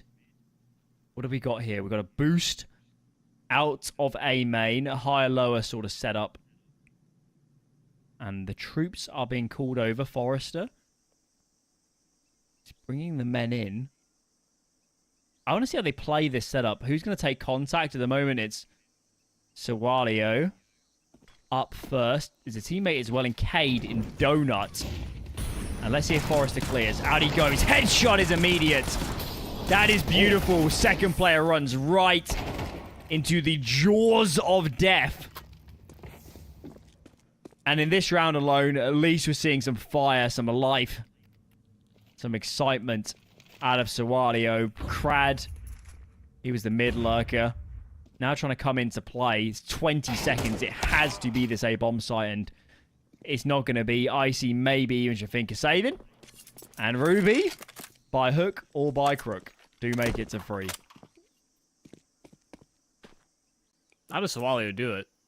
2 kills on a 5-7. We saw another round exactly the same against Guild. Was that him didn't as find well? the kill on Was that him yeah, that as was well? also Oh, him. beautiful. Yeah, fighting A main, yep. God. I don't know how he gets away with it, but they even kill Icy after time, so that man is broke. He can get light armor, and Follow maybe someone if and one hope of his- they die. Yeah. Oh, it's Pretty been much. dropped to Tech 9. Okay, well, there was no loss bonus for Amcal. That's why they brought up into this one, guys. And, well, at least there's a rifle down for Icy. I guess that's the good news, but they're getting absolutely slaughtered as they come through this smoke. Cade punishes such reckless play. And this round's looking good. I mean, there's no cash reserves, obviously, given the force up, so I don't know. If for nothing else, maybe a chance for Ruby just to play some Counter-Strike. Moon is very uncomfortable now. They're doubled B, and this kill from Crad has segmented the defenses. There's no real hope of a clean rotation. Travis missing his timing and actually offering up his back. So Dex now known about, but they know where Moon is as well. He's pinned in position and he can't jump away. Crad, that's a key kill, but he's caught trying to jump into Donut, and Dex will find both. Nice clean shooting here from Dex to punish. Gets a little scary against the force buy of Ankal, but they keep their head screwed on straight. A long way to go. But one round at a time. Maybe not the best way to look at it, but as I said earlier, they can play some Vertigo. It's not like, oh, this is a done deal 2-0 if they fall here, but they'd certainly like to, you know, maybe put on a better showing. I'm sure they feel that way. This one, though, for the Amcal squad, not much to speak of. One flashbang, a couple upgraded pistols. It is only Moon nearby, so if they can get out and cause a ruckus.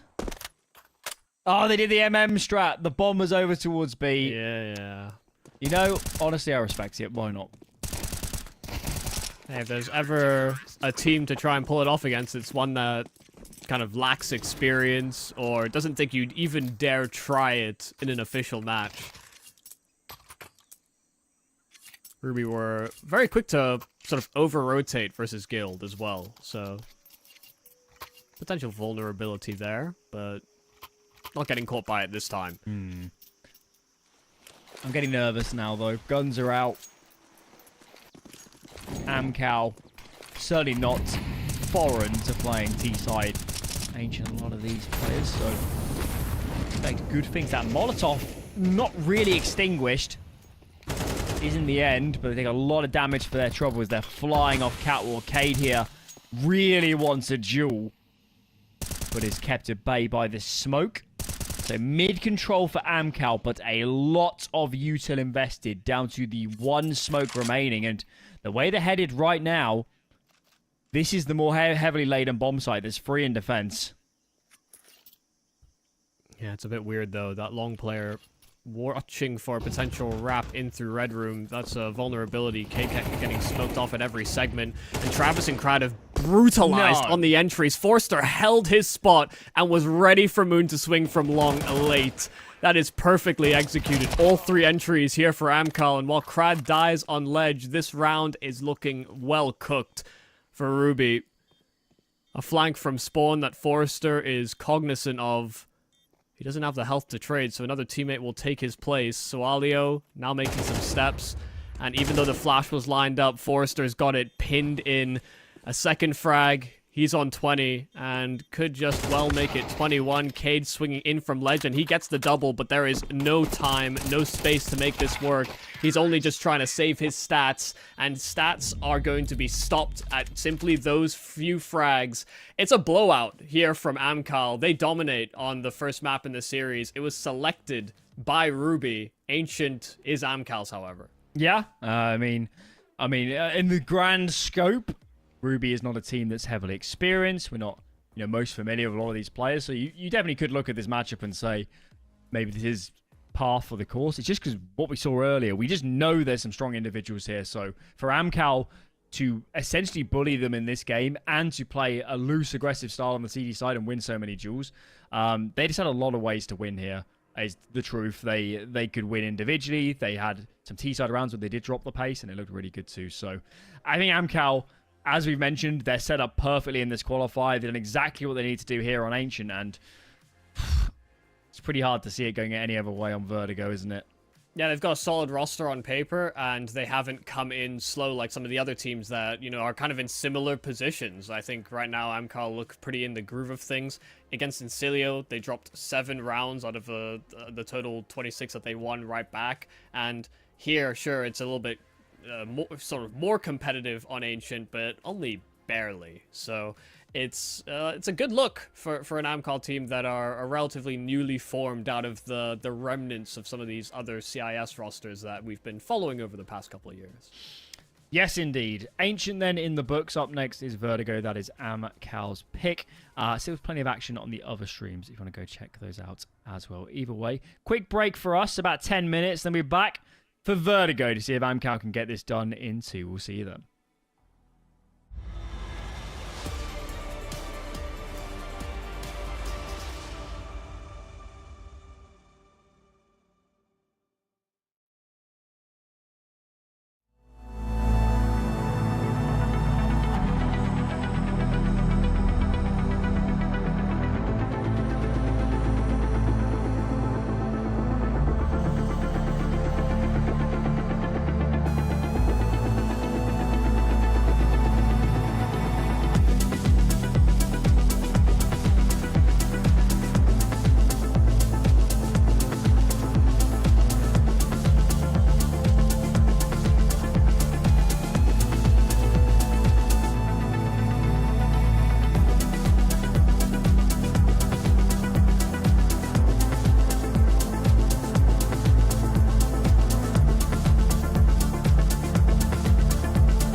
focused on you like X-rays. I've never seen you in this place. I like to play some game. I can see right through your face.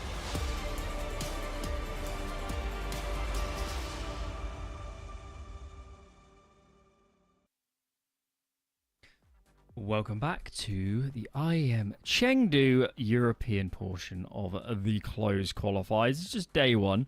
As getting into the thick of the action, our game present is the Amcal Ruby game. That's an upper bracket game. Winner of this goes into the upper bracket final, and the winner of that will be in Sunday's grand final. Just wanted to kick this off with a bit of an update on one of the other streams. We saw a little bit of the Guild Eagles earlier. Wasn't their best day. They lost to Ruby. They're currently a map down to Incilio. They just lost Anubis. It was Incilio's pick, but that's one of Guild Eagle's best maps. So, yeah, not the best day in the office so far, and they've got a lot of work to do. They're 0 for 3 in maps so far today. Yeah, that is a major surprise. I didn't even look down there because I'm so focused on what we have ahead of us. But yeah, that's kind of a harrowing sign for the Guild Eagles. Kind of hyped them up to be one of the favorites for this, but I guess not. There's still a lot of growing to do. The major's still around the corner. Who's to say that they're prepared for that? So yeah, kind of a weird spot to be in. But for Ruby, them at least having a safety net, knowing that they beat one of those stronger teams. Maybe if Incilio does it, it doesn't feel as, validating in the same way. But I really want to see a better showing out of them on Vertigo. We saw some decent work, getting opening kills, finding good mid-round adjustments versus Guild. For me, Amcal look a lot more composed, and they're still willing to fight. But Ruby have to be able to capitalize on that. They have to be able to punish some of that behavior. Otherwise, they could end up rolled the same way that first map played out. Yeah. I mean, we did see it earlier that Ruby can shoot back. They can play some decent Counter-Strike. It just felt like they never got their teeth in that first game. It was just, maybe in some of those later rounds when the game was already done, they did show some decent stuff, but they just need to have a bit more of a stable start, feel like they're actually playing some Counter-Strike, get into these rounds, get more bomb plants on the T side. We saw them on Vertigo earlier. CT side was a lot stronger for them than on the T side, but all in all, a pretty good performance. So I have some faith this could be a closer game, but that's the problem, isn't it? It's just the way that first map went. Maybe we are reverting to form here. Maybe the issue earlier was that maybe the Guild Eagles aren't in great shape today. Could be. Yeah, I think the one thing about Amcal from that first map is that it didn't look like they had good reads all the time about what was going on. It was kind of just players fighting their spots or hunting info and then finding kills. It's, I think, kind of indicative that Icy, the guy that seemed to be rotating so heavily based on what they thought was coming, basically saw no impact in what was a very one-sided affair. So for me, if Amcal have to do a bit more thinking, that is kind of the way in. I want to see Icy perform as well. I want to see what kind of pressure environment or what kind of limits he could maybe reach, because I'm kind of in the same boat as you. I haven't really watched much gameplay of him in particular, but I've seen some of the numbers he's put up with the squad, and he seems like he's able to sort of sometimes take over games. So in a lot of ways, I want this to be a bit more of a bumpier ride for Amcal. I want Icy to show what he's made of, but I also want Ruby to feel validated that they put up a good effort versus the Guild Eagles, and that it's not just them having a bad day at the office, that they actually have come into this Chengdu qualifier with a purpose. Dex. Again, taking the silencer off. I kind of respect it. Take a P2K, no? That's why it just doesn't make any sense. Who knows? He just keeps forgetting he has the USP on. Right, where are we? Group in B for Amcal. Got one player mid. That is Crad. So Walio is backside. We've got Winter here in construction. The window, the jump up area. Going to be quick on the rotate. That's an absolute ripper of a first frag. Make it 2. Have we got a highlight coming? Any more from here is just gold dust. 4 found. Crad was way off. It was never going to be the ace, but that is brutal. And given the fashion of that first map, that's how you get the ball rolling. Yeah, it's a good way to get a confident jump up. Nice all headshots, 4 kills for Soalio, which is what it took for them to get the first round to their name on Ancient. Nice Soalio 4K, so gets the ball rolling early. Amcal, of course, not getting a plant, so no forced buy, no real investment, only a singular flash in Nickelback's hands. Maybe hope to catch them out with that flash. Aggressive into the B steps with the SMG, a rifle right behind it as well, so while the flash sailed out, neither player was all too affected. Nor did they care too much. This was the setup that they were hoping for, but they found a couple of kills. Forrester had his P250 rewarded with a frag, but nothing further. So 2 deaths, but they keep all their rifles. And Ruby can reinvest, get that AWP out nice and quickly into Moon's hands. Onwards and upwards. Okay. Guns are out for Amcal. This Vertigo, traditionally for these teams, I'm talking 1 win and earlier Entropic, has always been home turf. Very comfortable for players like Forrester and Nickelback in terms of the calling. Travis always been doing work as well. So I expect good things. Opening kill, the way of Travis. The way to start with a boost going down on the CT side is trying to get a reprisal. Nobody spotted just yet. And Amcal, they're backing out. They're rerouting. They're giving up this A control. Very content just to sit back on Travis's entries and maybe let Amcal make the next move. Look how much they've frozen. They've fully stopped. They're just waiting for some information. And they must have been watching quite vehemently at the last time Ruby played Vertigo, because they liked going aggressive in these mid rounds, especially when they were down players. So yeah, good call for them to freeze, but no one actually going to play forward here on Ruby. Instead, playing further back, maybe re-aggressing in through middle, see if they can suss out a lurking player, but not to be. No one home on that regard for Amcal, so there could be a fast flank potentially lined up if Dex decide to push the limits from there. But they're rerouting back over towards B, and that's not the site that Ruby have the most defenses.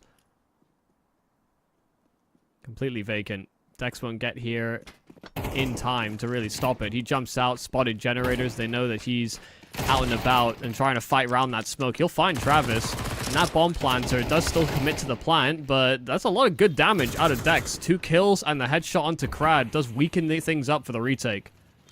Still another smoke though. So when these are faded, much time left. There's a flashbang if they wanted to go through, and Winter does get a kill through. Krad is very low. Krad's playing it well. He snuck in behind. This doesn't feel on. Drops the smoke, but surely gets flanked. Doesn't actually die, but time is going to come a big problem. Get on that defuse. And he's a sitting duck. First round on the board for Amcal. Start with a 2-man advantage, and it does get, you know, a little dicey towards the end there, just having those 2 remaining players, but yeah, just a very hard retake and really hard situation for Ruby to read much into. Unless they aggressed perfectly to find isolated duels, kind of no way that should have fallen out of Amcal's favor. They come back in with another buy, but because they prioritize getting that AWP out so quickly, one of the limitations they'll have is only having these 3 rifles. Spam from Forrester. Wow, actually off the mark initially, but a quick sort of parting gift as he was about to give up the angle. Finds the headshot. They found a kill elsewhere as well at B. So not the hottest of prospects. Still, Moon has slid his way down Ivy and will be within earshot to have heard Forrester give up position. So there could be a chance at a fast flank. It's all about how long Soalio is able to delay, but he's getting wrapped in from both sides. So not much that he could have mustered up in that regard. I think this is a call to save. Yeah, Moon not fancying his chances on the hunt. But he will find Forrester, and that could be a nice upgrade for Dex.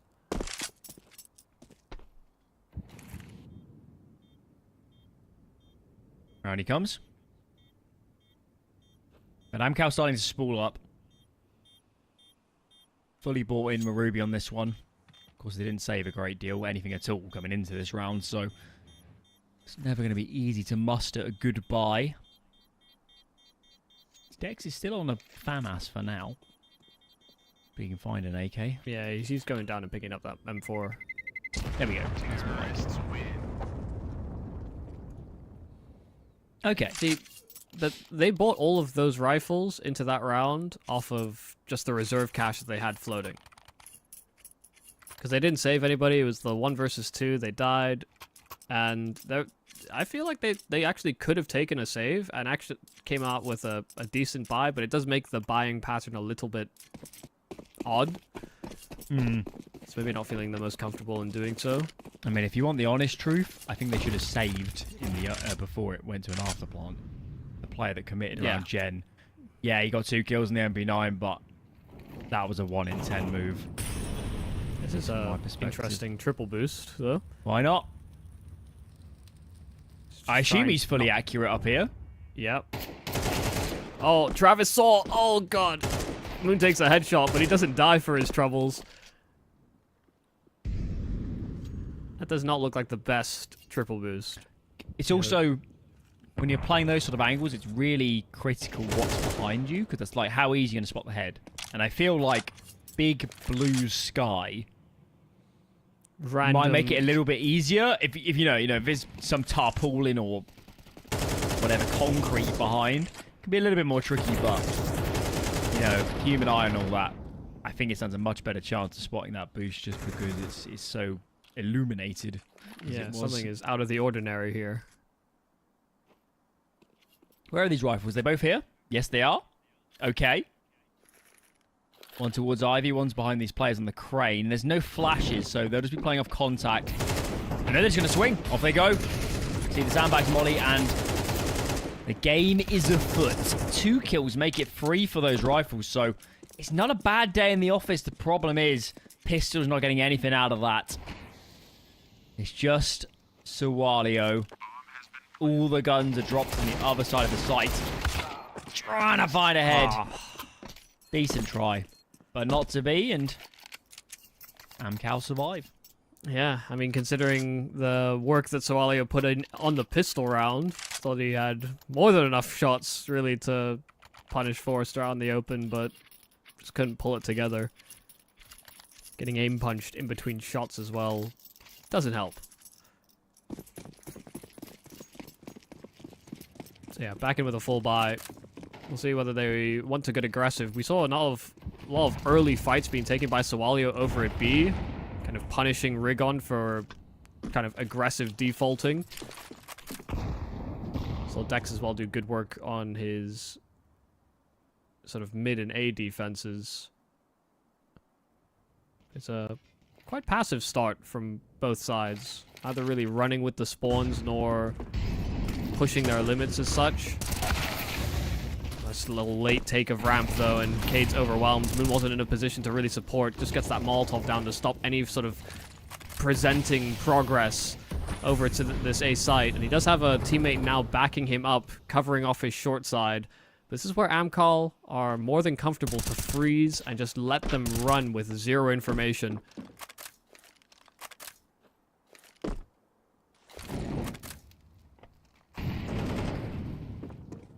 Ooh, it's a good kill. Evens the odds. Bomb rerouting now for Amcal. I think they were committed B, but thinking twice. 40 seconds to play with, so have options, but this time will dwindle. Dex commits sandbags. There's a molly on Nickelback. They're going to molly it again. You reckon? I think they might save it for the site. Oh no. Here it comes. Peeks before it. Honestly, to get a kill out of that isn't so bad. Bomb soon to be planted. Sometimes default allotting a little bit of space as Forrester intent again on finding some damage through the smoke. And now we get into the afterplant. Is there really no kits for the CT side? Yeah. That could be a problem. No kits, no smoke, and low health on a couple of these players, so not exactly the most convincing retake attempt, but Moon finding that first kill rather quickly, and Winter as well combining, so now it's just up onto Travis's shoulders. First kill's a little labored, but sticking a 10-second defuse when you know you're weakened on both these players. Sawalio, high ground taken, and he'll find Travis, capitalizing on some of that earlier damage Winter found. It didn't look like the most compelling retake, but it's a very fast-footed one at that for Ruby. That kill from Winter was a zinger. I wonder if he pre-fired. It looks so fast onto the player behind the sandbags. That was amazing. And a pause in from Amcal. Their money is a little bit disjointed. Icy could drop a rifle. Forrester 2, maybe he'll drop a Galil and get a full belt of utils. There's definitely cash here to buy, but they're recognizing that they're getting pushed a little bit to the brink here. So have a quick conversation. It's not like Ruby's money is good. They lose this round with nobody alive. They're on a very low eco. I think as well, just having a discussion about what went wrong in that post plan and how not to have that happen again, because it's not like Ruby forced them into a lot of awkward duels. They just swarmed them back on the retake. Was it Icy that planted? It felt like he could have got back from default to me. I think he had the timing too. We had the smoke to the right-hand side. Maybe there was a bit of a sliver if he tried to get back behind the crane. He was scared of. I'm not sure, but he was kind of Forrester fighting from sandbags. Yeah, he was kind of dead to rights, and if he's going to commit default, he kind of needs his teammates to take that contact, and they never really did. So, not quite on the same page. You're right. Well, this is a nice read here from Sawalio. Trying to boost up. Travis, dead man walking. Well, you might have had enough time to reset, pre-aim in towards default, but Sawalio already so close and ready for that boost. And he can vacate. He gets out as soon as he finds that frag. A nice opener here for Ruby. Crad here. Had the info, it's 2B for Ruby. That's why he's a little bit more compelled to take some space. His teammates are grouped towards A ramp. Ruby opting for a passive approach. Actually a little bit low on util. Kate has a Molotov, and Forrest is just going to swing. There's a player close. Big duel.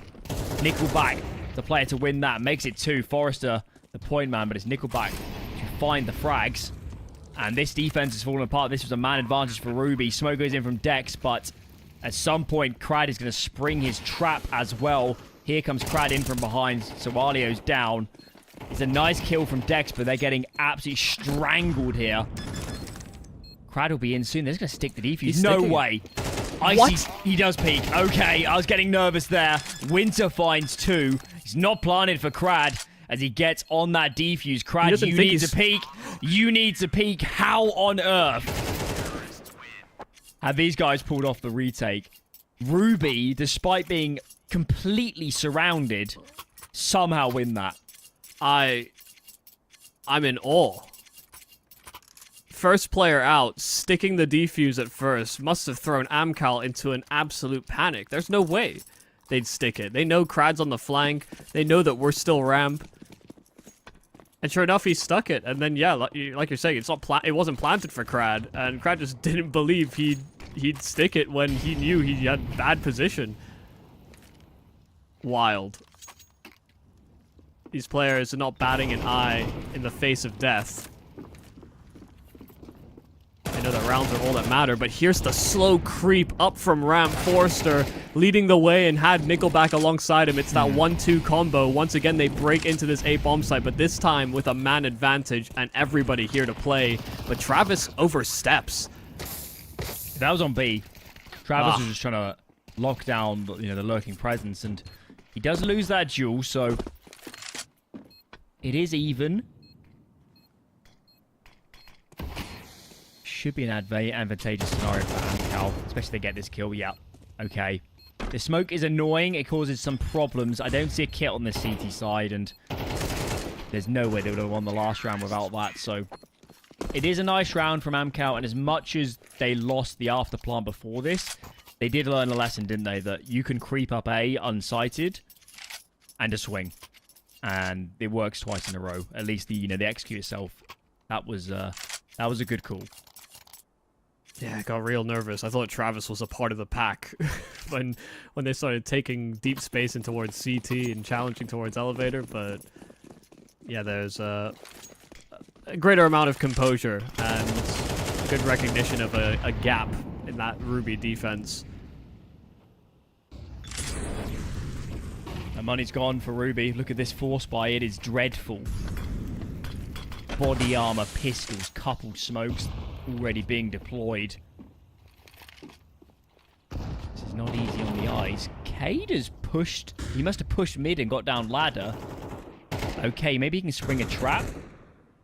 All 5 for Amcal are on the ramp. It looks like Travis is periodically checking behind, so see if that flank comes into play. But for now, Lion's Den stuff for Amcal. A lot of players here. Counter smokes are coming out. Forrester somehow gets up Ivy. And kills are flooding the other way. Okay. Moon for one. Winter for another. Another goes the way of Cade. That's on the flank. Finally activated. Crad's got through behind the smokes. There's 2 players on the site proper. Crad may have played an absolute blinder here. Doesn't expect the second player. How does he keep doing this? Just Crad things. Honestly. Yeah, it might just be. I don't know how he gets away with that second kill. Was completely unaware that they'd be double walking back through those smokes. The fact he got into that spot and the way he was playing it, you know, he's crouched kind of off-angling to the right where his legs were showing and his head could have been vulnerable. Very awkward fights, but hey, Crad will sometimes just deliver you weird rounds. I feel like Crad is a master at that. Unexpected. What is the master of? That was a big moment in this game. That was a full force buy. Look at the eco here for Ruby. Yes, Amcal lost a lot of numbers. Yes, their economy was blunted. But this buy is so dreadful. This investment is so low for Ruby that they've got a massive chance now just to bank some cash going to the very end of this half. Oh, what? How the heck has Cade got in behind? AK recovered. Thank God somebody was on notice. Another kill off the back of the USPs. This is... I'm not going to call it clean. That's for sure. Oh, I'm biting my tongue. That... I don't think I've ever seen that happen. Could you imagine being Forrester? You just hear a random step behind you, just hoping that's a teammate. But Nickelback, is that you? Is that you? It's like a horror movie. Yeah. Final Destination stuff. Wow. Well, it was a little hectic, a little weird. But here's Amcal still keeping it straight. Yeah, I mean, it's T-side. It's more about the economy and just applying pressure. This Amcal will be the first to admit that this hasn't been their cleanest Counter-Strike. They're playing much cleaner Counter-Strike on Ancient. But they've just kept the money so bad for Ruby on so many rounds. Even this investment is not going to be perfect. I don't think there's going to be an AWP in play. No, there won't. Somebody please buy a kit. Please. Winter, surely. No, I mean, he's got the Mac 10, so he just wants to fight close or something. If it comes down to an afterplant, a close one at that, I'm not going to be impressed. Especially with how invaluable it's been in the previous rounds they've won. Moon's bought head armor. Get a kit, bro. But he's also got 2k floating, so maybe they won't need a kit. Maybe they won't get to the bomb site. While you're trying to lock them down outside of B, and he succeeds in finding his 2 kills. Winter as well collecting on one himself. And I think he took a dink in there.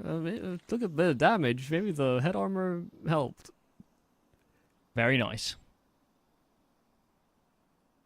A bit more aggressive from Ruby this time over, but because he found an advantage doesn't mean that this round will be all laid out for you. Both these B players heavily wounded, and Winter swinging with the flash, hoping to catch a player blinded or caught off guard, but into a 2-on-4. They did hear that nade convert on some damage onto Crad. They're still playing up close on that low health player in Somalia. This must be... If Somalia gets spammed,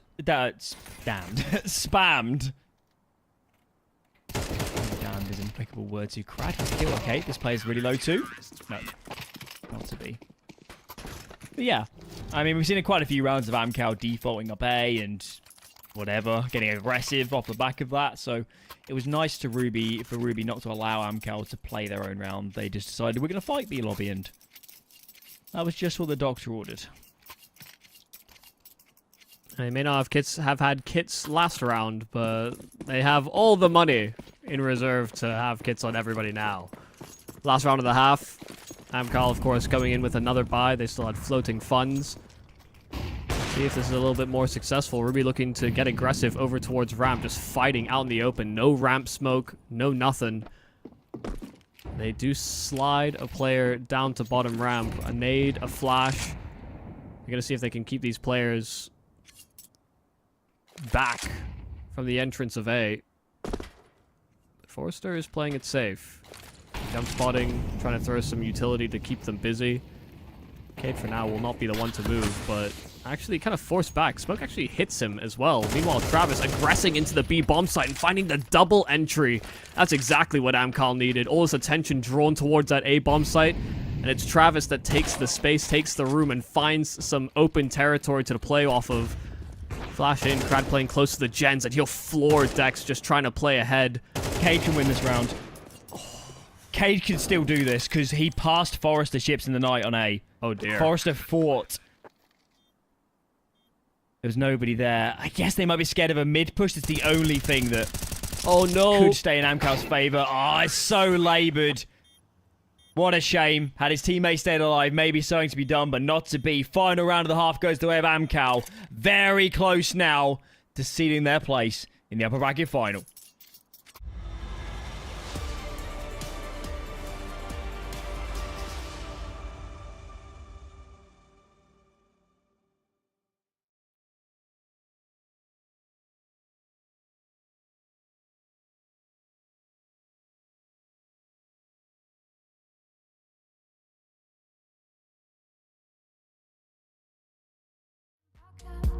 Vielleicht sind wir unsterblich, müssen nie wieder weg. Ich sitz auf meiner Fensterbank, die Nacht zieht vorbei. Ich blick über den Tellerrand, trinke Sekt auf Eis. Ein Teufel und ein Engel tanzen auf dem Parkett. Vielleicht sind wir unsterblich, müssen nie wieder weg. Backpack, Kippen und Drinks gegen Tristesse. Großstadtbild, komm mir nicht weg. Kopf fragt, mach kein Pisstest, nein. Ich will nicht auf deine Party gehen. Engel und Teufel tanzen schwanzig. Von deinen Lippen tropft der Chardonnay. Ich küss ihn weg, bevor du schlafen gehst. Ich sitz auf meiner Fensterbank, die Nacht zieht vorbei. Ich blick über den Tellerrand, trinke Sekt auf Eis. Ein Teufel und ein Engel tanzen auf dem Parkett. Vielleicht sind wir unsterblich, müssen nie wieder weg. Ich sitz auf meiner Fensterbank, die Nacht zieht vorbei. Ich blick über den Tellerrand, trinke Sekt auf Eis. Ein Teufel und ein Engel tanzen auf dem Parkett. Vielleicht sind wir unsterblich, müssen nie wieder weg. Faded auf den Wohnzimmerdeal. Baby, sag, wieso sind wir hier? Kann sein, dass wir den Boden verlieren. Wir heben ab morgens um 4. Ich sitz auf meiner Fensterbank, die Nacht zieht vorbei. Ich blick über den Tellerrand, trinke Sekt auf Eis. Ein Teufel und ein Engel tanzen auf dem Parkett. Vielleicht sind wir unsterblich, müssen nie wieder weg. Ich sitz auf meiner Fensterbank, die Nacht zieht vorbei. Ich blick über den Tellerrand, trinke Sekt auf Eis. Ein Teufel und ein Engel tanzen auf dem Parkett. Vielleicht sind wir unsterblich, müssen nie wieder weg.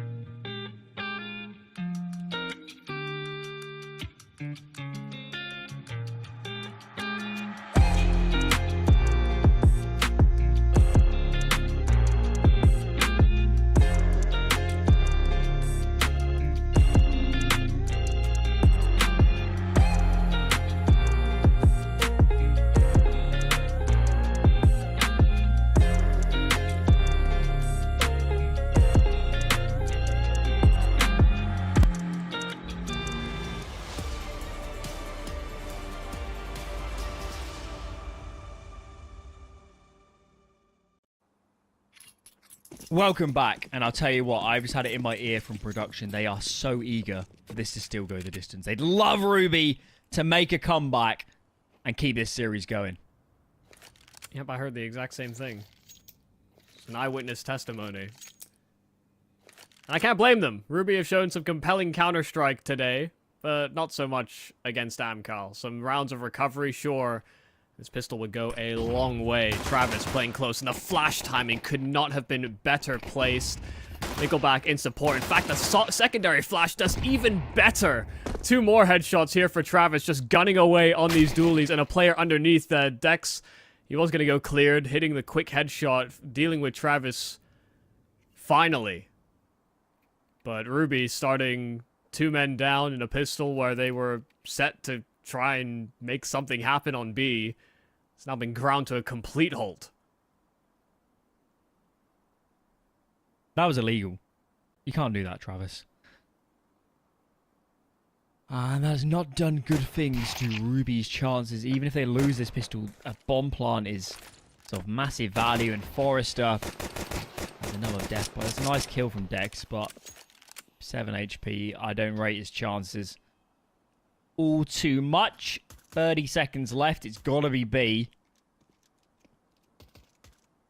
And surely just a matter of time until he meets a lead end. He's going to peek first. Here goes Dex. Like the quad can swing. And clean as can be. No bomb plant. Mr. Travis. We enjoyed that. Yeah. Those may have been 3 kills for Travis, but Nickelback gets the silent MVP for that one. Those flashes were beautiful.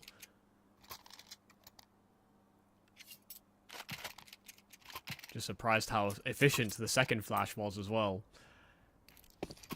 Yeah, pretty brutal way to lose a round. Blind, dead, and then the round is pretty well cooked from there. Ruby in with the force buy, even though they didn't get the bomb plant in. They see their chances slipping away. This is a bold force. They could have saved into AKs. Maybe feeling like they're already a little bit up against the wall. This is a big round. B split nades are in. Icy only has Julie to try and lock down the mid prong. Travis drops some good util though. And now those rotates are coming. Crad doing work too. Travis may go down in the end, but Crad has done more than his fair share. He's a little bit low though. But it doesn't seem to matter. Icy is on location. Julie's in hand, and Moon doesn't have the bomb. Just a Tech 9. And I think this force buy ultimately is not going to pay off. Almost felt like a bit of a mismatch.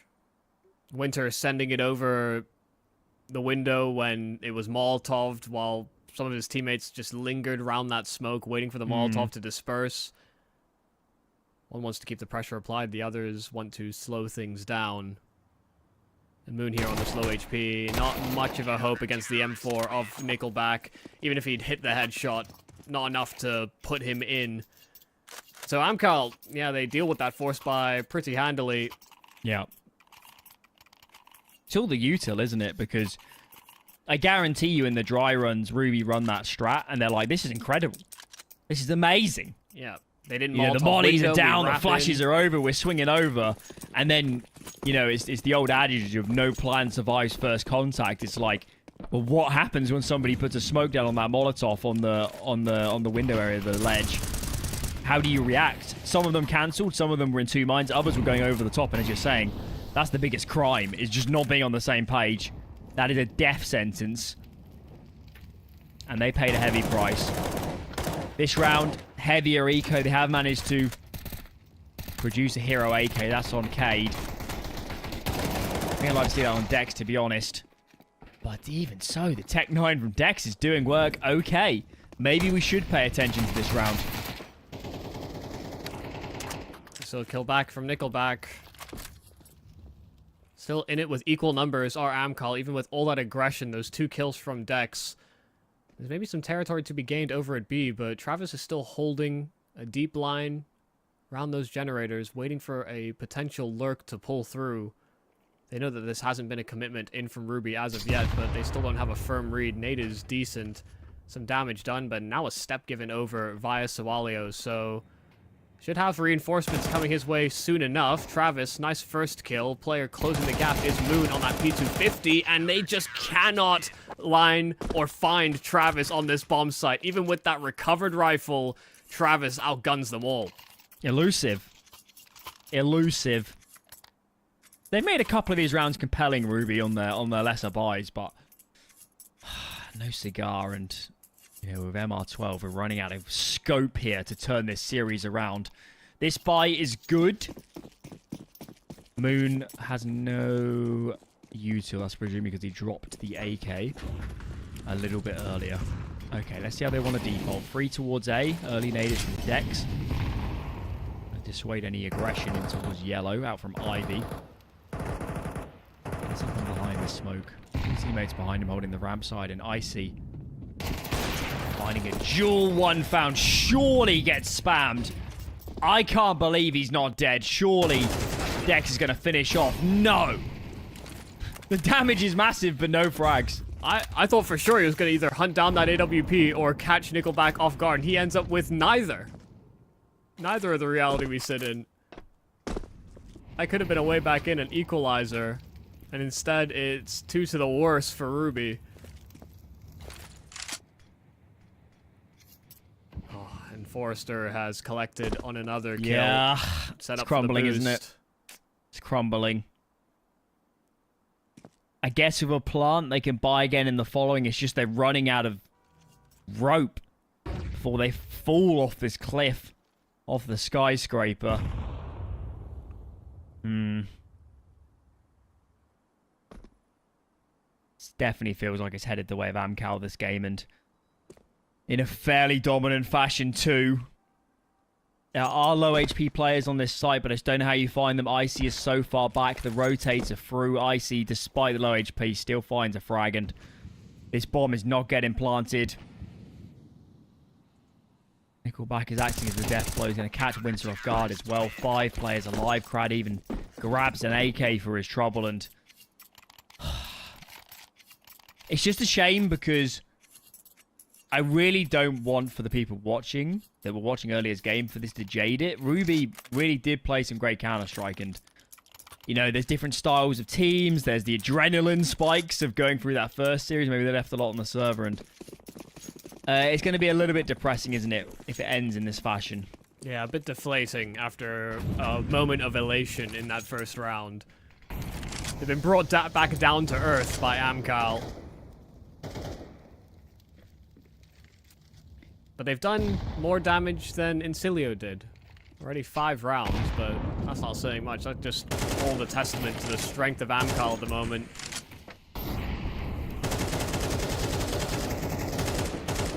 Locked out of A ramp. They go in with a cobbled together buy. They have an AK, pistols that surround it. They're just hoping that they can pull something through with this, do some damage, make it competitive. Burst in to this B bomb site. Flashes are good. Sawalio closing the gap, and Travis playing round with that smoke. Finds the first on the entry. Dex able to close the gap, though, and find the double. Dex has been great all day long, and may just be the accelerant they need to find another round. 6 could be on the calling card here for Ruben. It's looking more and more likely. Forrester chiming back with another round those smokes, but he spammed 2. Dex finally floored, and that AK now retrieved by Moon, playing close to those generators. Only the player spotting in at the white box, but Winter now spammed to low HP. Forrester, it's like these smokes don't even exist for him. A 3rd kill round it, and Winter's so low health that they can only watch and pray that he could have pulled it off. Forrester, 4 kills on the retake when it looked like Ruby had done just enough. There comes that man. Is that allowed? That was wild. I mean, he had a couple kills on Ancient that were a bit frisky, but wow. Forrester's having a day. And that was a 4-on-2 for Ruby. Whichever way you cut it, that's got to be a conversion if you're going to beat the likes of Amcal. And it doesn't come off. 7 chances then. There is a lower bracket, but there are some big hitters in that lower bracket now for Ruby to face up against. So it's hardly an enticing prospect. Forrester, did he? I guess he took some bullets before the molly damage. That is not an ideal start for him. Dex is proving himself individually. He just needs a bit of cavalry, doesn't he, in these rounds? Yeah, another double entry. This time not much punch behind it. No acceleration from Ruby. Moon, slow creep into short, but it's enough. Head was actually covered by the route that he took. So Nickelback couldn't collect on that kill quite quick enough. But they're low health. Committing to this plant could be a death sentence if one of those low health players decides to punch in those digits. As an HE lined up by Icy, a Molotov that can follow. All really Travis needs to do is keep himself alive. Winter's the healthy player, so that nade sailing out, doing decent damage. The following Molotov going to be dispersed by the smoke, so it could have been worse. But Ruby are wounded for this hold, for this post plant. There's a smoke available on Icy as well. They can really apply pressure, force these Ruby players out into disadvantageous fights, but Icy gets caught trying to deploy that smoke. The first kill from Travis. No one can trade their health. No one can take a duel straight up against this lonely CT, but tapping that bomb, realizing that there's no one swinging from short. They have to be coupled together. They have to be playing together, but Dex now revealing himself, going back down that ramp, and Travis is simply out of time. All the kills, sure, but he'll lose his life to the bomb as well. No survivors still around for Ruby. A great one from Dex. Big entries. Making space. Does so much of the heavy lifting in that round. And of course, the one-on-one has the presence of mind just to back off. He knows time was in his favor. So at least on the way out the door in this series, Dex is proving himself. He had a great series earlier, and we said it at the start of the day. There is guaranteed to be some good prospects in this team. And Dex mechanically looks good.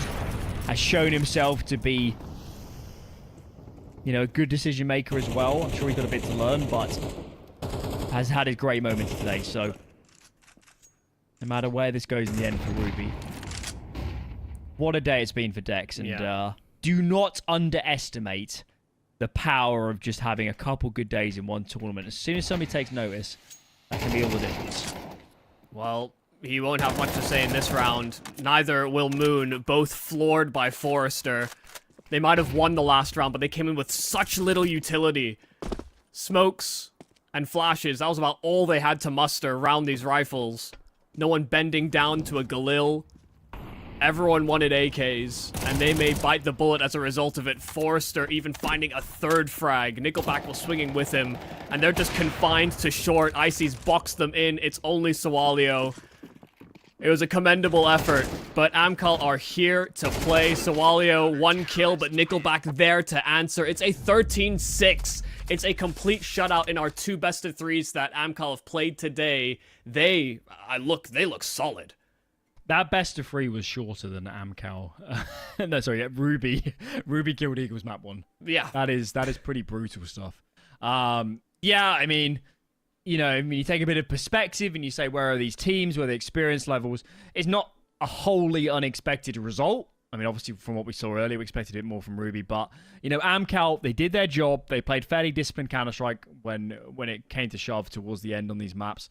They've absolutely slammed the two teams they've played. Yes, it's very easy to look at the overall bracket and say it's a fairly easy road, but they're doing their job. And they're eking ever closer now to that spot. So there's nothing wrong. They barely put a foot wrong today, and they should be very happy with how they played. In the same way that, two teams that are sort of biting for the top of the bracket or biting for a top spot within this qualifier, it is equally important that there are strong teams that show that they are strong. Amcal have done that today, 13-5 and 13-6 against Ruby here, but then 13-3-4 versus Incilio earlier in the day. So it is nice that one of our sort of more favored teams coming into this bracket has actually shown exactly why they were considered one of the favored teams. Because of that experience and because of the depth of the roster, they find themselves in that upper bracket final, and they do so kind of breezing their way through it.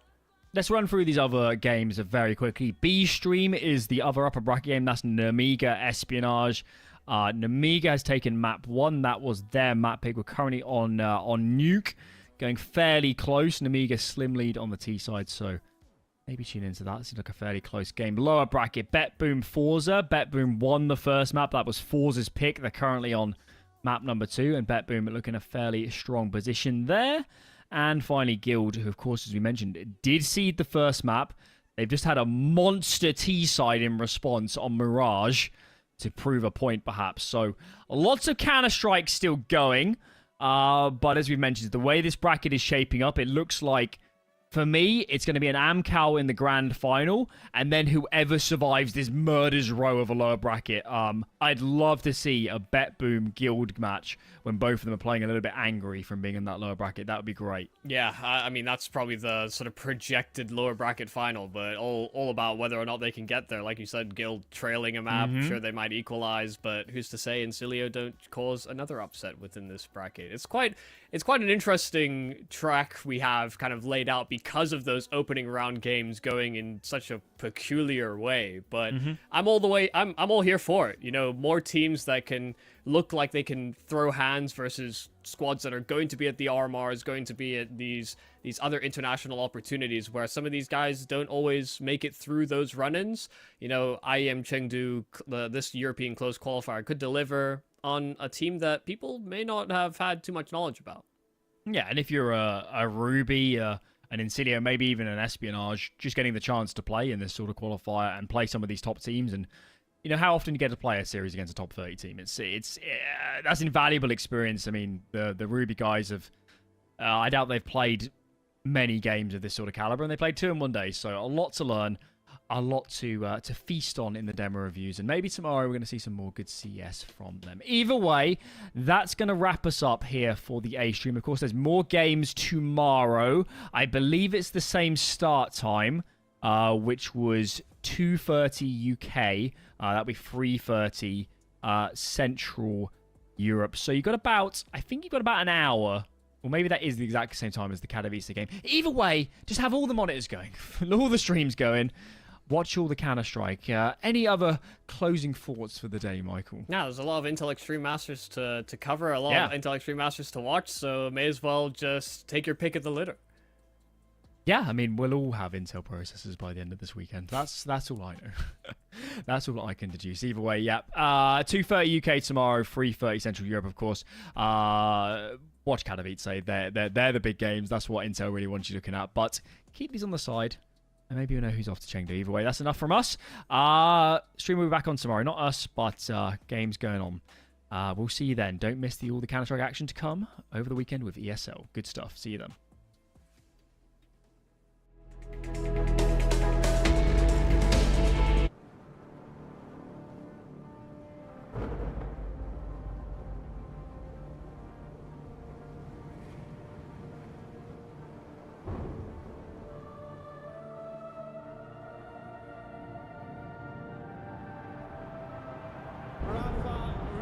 History.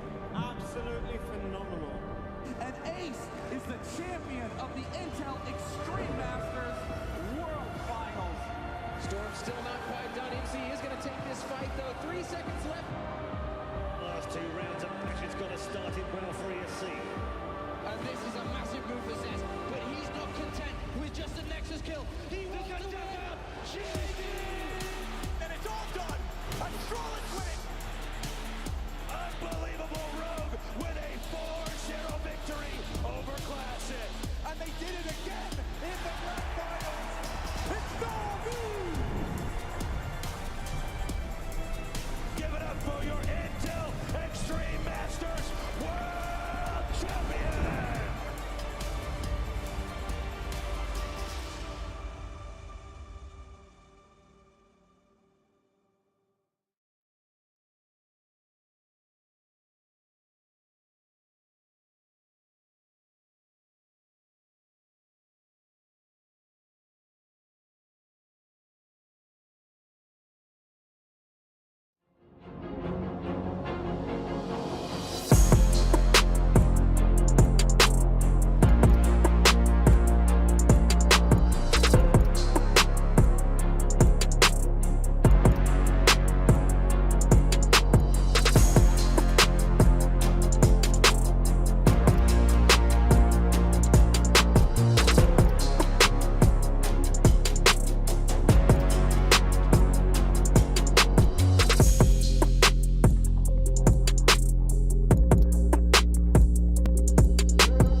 can I fight